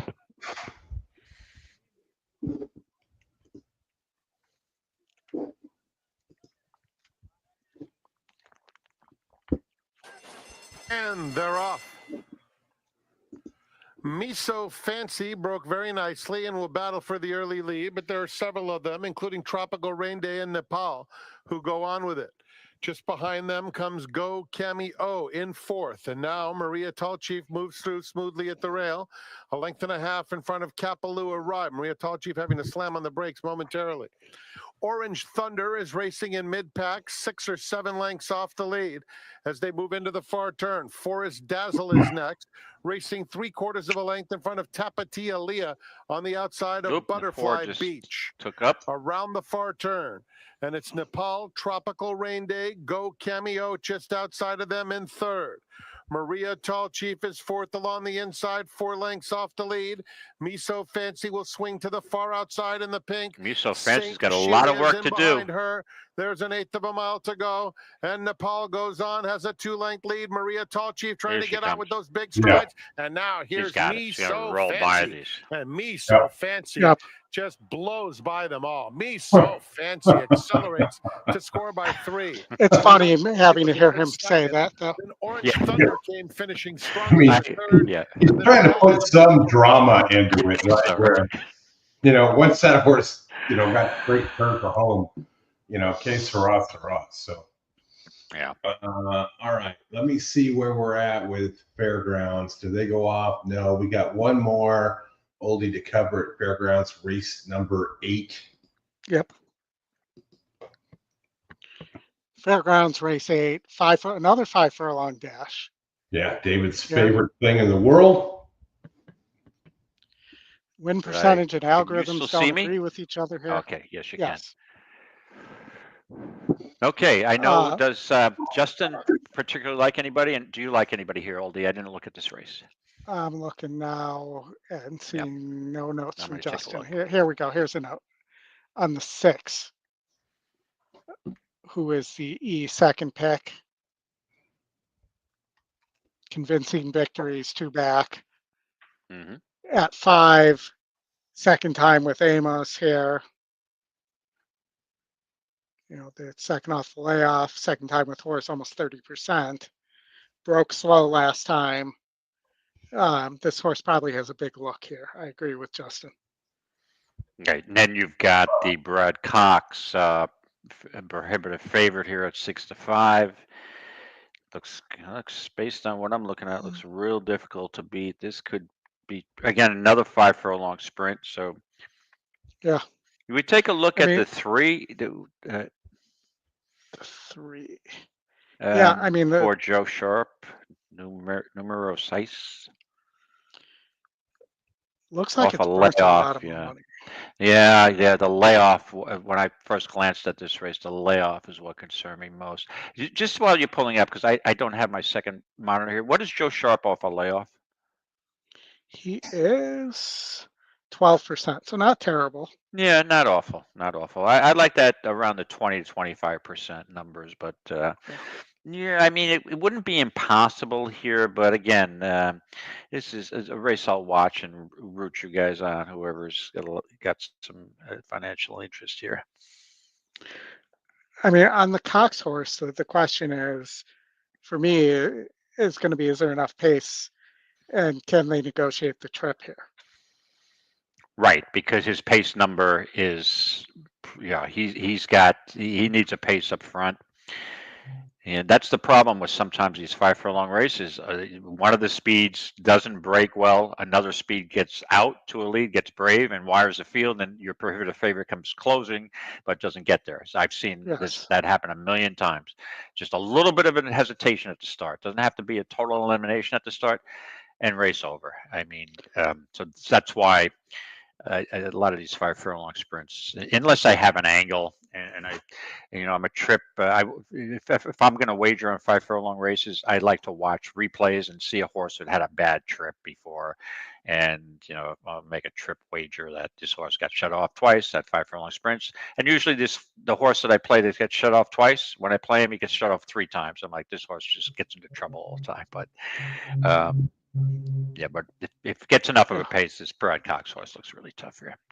And I'll also add, Justin mentioned this in his notes, that they rarely run a 5 furlong sprint distance at fairgrounds. Usually it's 5.5. Mm-hmm.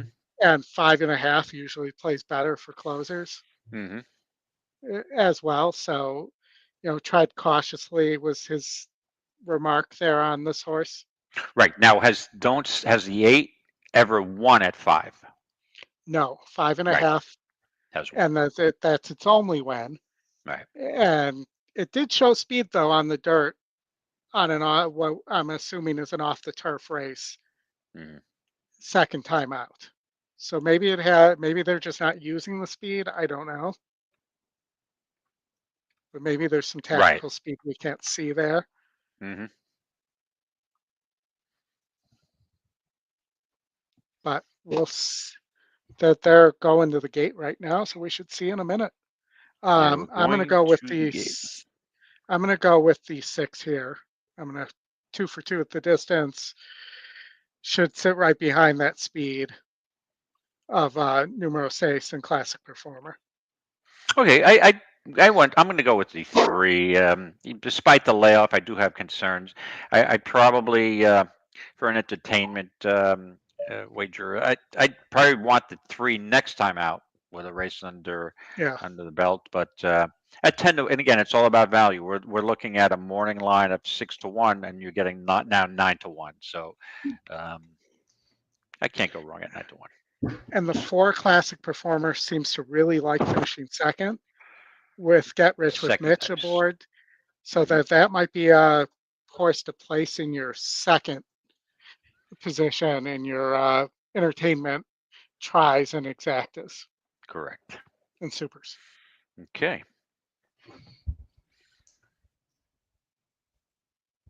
Yes, Willie, I totally agree with you, my friend. When you box a super, you're absolutely buried if the 3 to 5 favorite wins. So, Yep. but if you singled them and you pick 5, you're in good shape. Unless you boxed it with 3 other long shots, then you're Right. okay. Well, possibly, yeah. Well, Three- we had that happen on Wednesday when Scotty and I were on. Rodney had the 9, who was the heavy favorite, and he got, I want to say 22 to 1 in second, 30 something to 1 in third, and after DQ another 25 to 1 in fourth, and for $1 it paid $4,000. He had it for $1. Now that works for me. That would definitely, that's a nice profit. Rodney also hit had a nice one too with you guys yesterday, Oldie. Exacta, Try, and Super paid $4,000 total Yeah, for like $110. Inside, Here we there's go. the Seeds, Classic Performer, and Garden and Gold with the Reynolds Dumino Seeds. With Brian Hernandez Jr., Dumino Seeds, sped to the front for Classic Performer, who was in pursuit. Garden and Gold with on the outside. Tinker Ryan and 4 Sugar Bee is 5th. For the inside of Streppers, running at 6th. Keeneland 7th for the inside, and in traffic, after breaking sharp, pulling attack. And the 8th dead last right now. No, then for the back to Splash Master, in the back half of the field, and finally, don't say it, as these Phillies mares turn for home. 22.90 lead seconds, a quarter of a mile to go. Dumino Saints leads the charge. Dumino Saints in front. Classic Performer trips. The 8th's not even going to finish in the money. Inside is Sugar Bee near the stand side rim. Of Streppers with K90 between horses. To the inside, Garden and Gold. Sugar Bee trying to close late. There's Dumino Saints, but here they come. Of Streppers, Classic Performer with King of Wine on the far outside. Don't say it. Puts the joint on the line. It's Dumino Saints. Dumino Saints holds the ball up. 3-9, it looked like. Good call, David. That's 6 to 1. And we got bet down to 6 to 1. So, But your huge favorite, I think, didn't finish in the money even. Or if he Nope. did, he was 4th. And right. And all the late money went away Right. from him, too. Right. In this race, exactly. Now I look like a prophet because, profit who made a profit, because how many times do we say that 5 furlong races, a horse gets out to a clear lead and he got to an easy lead. Once you open up a 2 or 3 length lead, there's no pressure hounding you, relaxed on the front end, barely held on, but there you go. It's 5 furlongs, right? I don't know if either one is a heavy favorite, but it's a favorite. Well, All it right. was. Well, what he go It off was at? 3 to 5 when it went in the gate. Yes, at 3 to 5. Now, yeah, correct. Yeah, he was 2 to 1 when he crossed the line. Okay, All right. so Yeah. I apologize, not a prohibitive favorite, but a favorite. Yeah, we're going to get out to Gulfstream, the last race of the day for us here. Another stakes race. Oldie, what do you got? I really like the 8 here for Brandon Walsh, I believe it is. Yeah. With IRAD aboard. Won a stakes race last time out, just missed in the matron, going 6 furlongs, stretching out to a full mile, which we know at Gulfstream is actually a little longer than a mile. And, I'm single to this horse in the turf. Pick 3 here for $6. 1 minute. Okay. And, I thought the 4 has a little bit of a look, and Nitrogen has a look as well. And I did not really like the 12, the long shot here for Weaver, even though I'm probably being stupid because Weaver is red hot right now. Right, and I was just going to mention that I can't leave George Weaver out on the turf or synthetic and any surface when he gets on a roll. And you're right, Oldie. Nitrogen, I cannot get off that horse. And this horse, I was just walking onto the course here, looks real good. Just got bet down to even money. I like Nitrogen here, and I would box it with I'd hook it up with the 12, so it would be 10-12 box for me. So, David, you said Nitrogen was what? Even money? He's not Even out. money. Is are Correct. at the He's gate. not even Now he's 1 to 1. 6-5. Post time for the But he Ginger was Brew. even money, right? He wasn't 1 to 1. He 6-5 was favorite even from the money. stable of Mark Cassie. I would Correct. also watch out for if Jose Ortiz in with your the South exactas and Florida return, tries he for has the the ride of his 7 assignment, now even money on here, nitrogen. who I 5 think to 1 will be Corretto. closing, has an E morning line angle, is dead on the board, but is an undefeated horse for Crichton. Yes, that horse piqued my interest a bit. Yeah.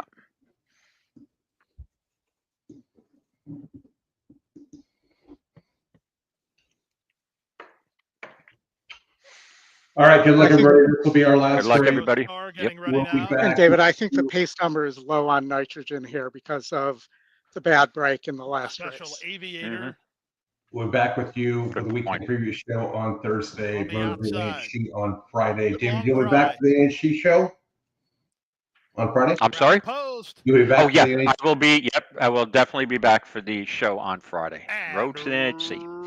runners away in the Ginger Brew Stakes. In the middle, Savetta gets the first I want to ball, call it the taken on for the gingerbread advantage by stakes. forward deployed. Up on the outside, good long cry trying to get over. And from between horses, Tends a Corretto, little bit of traffic at this Cerrete point. is in tight toward Yeah. the rail. 12's getting a better They run trip. to the first turn. They're stacked almost 5 in line here and very tight in racing room as Love Cervete. She got checked hard and shuffled back 4 plots. With the advantage now, Corretto with inside position and the lead. Alongside her, forward deployed is second. Savetta's got a great spot third behind the battle duo. Outside goes Good Long Cry. Back from there, it's Nitrogen. The race favorite is situated about 3 lengths off the lead with options on where she goes from there. Then it's a trio. Love Cervete after that early trouble is at the rail. In between horses, Special Aviator with Disco Star alongside. Then it's Winning Street and Fixin' to Be is at the back of the field. The opening quarter was 23 seconds flat. The half mile was 47-2.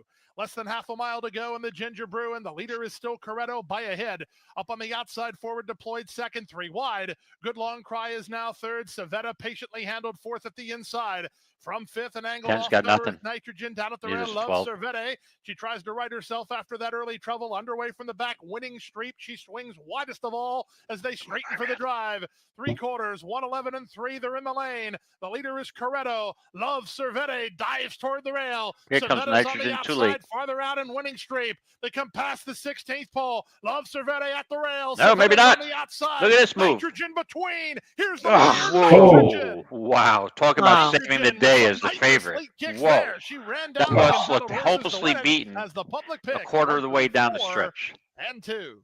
Wow. Okay. All right. 9 to Wow. 5. Quite a finish. Yes. 9 to Quite 5. dramatic at 9 Yeah. to 5. Was all out to get up as the favorite. All right, we're going to wrap this up. David, hang out for a couple minutes. Don't drop. Okay. Rest of you folks, we'll see you back here next Saturday for the stretch run. Thank you all for joining. Hit the Thank like you. and subscribe button. We do appreciate it. Helps the channel out a lot. Have a good week ahead. Good luck to everybody. Thanks Luck. for tuning in.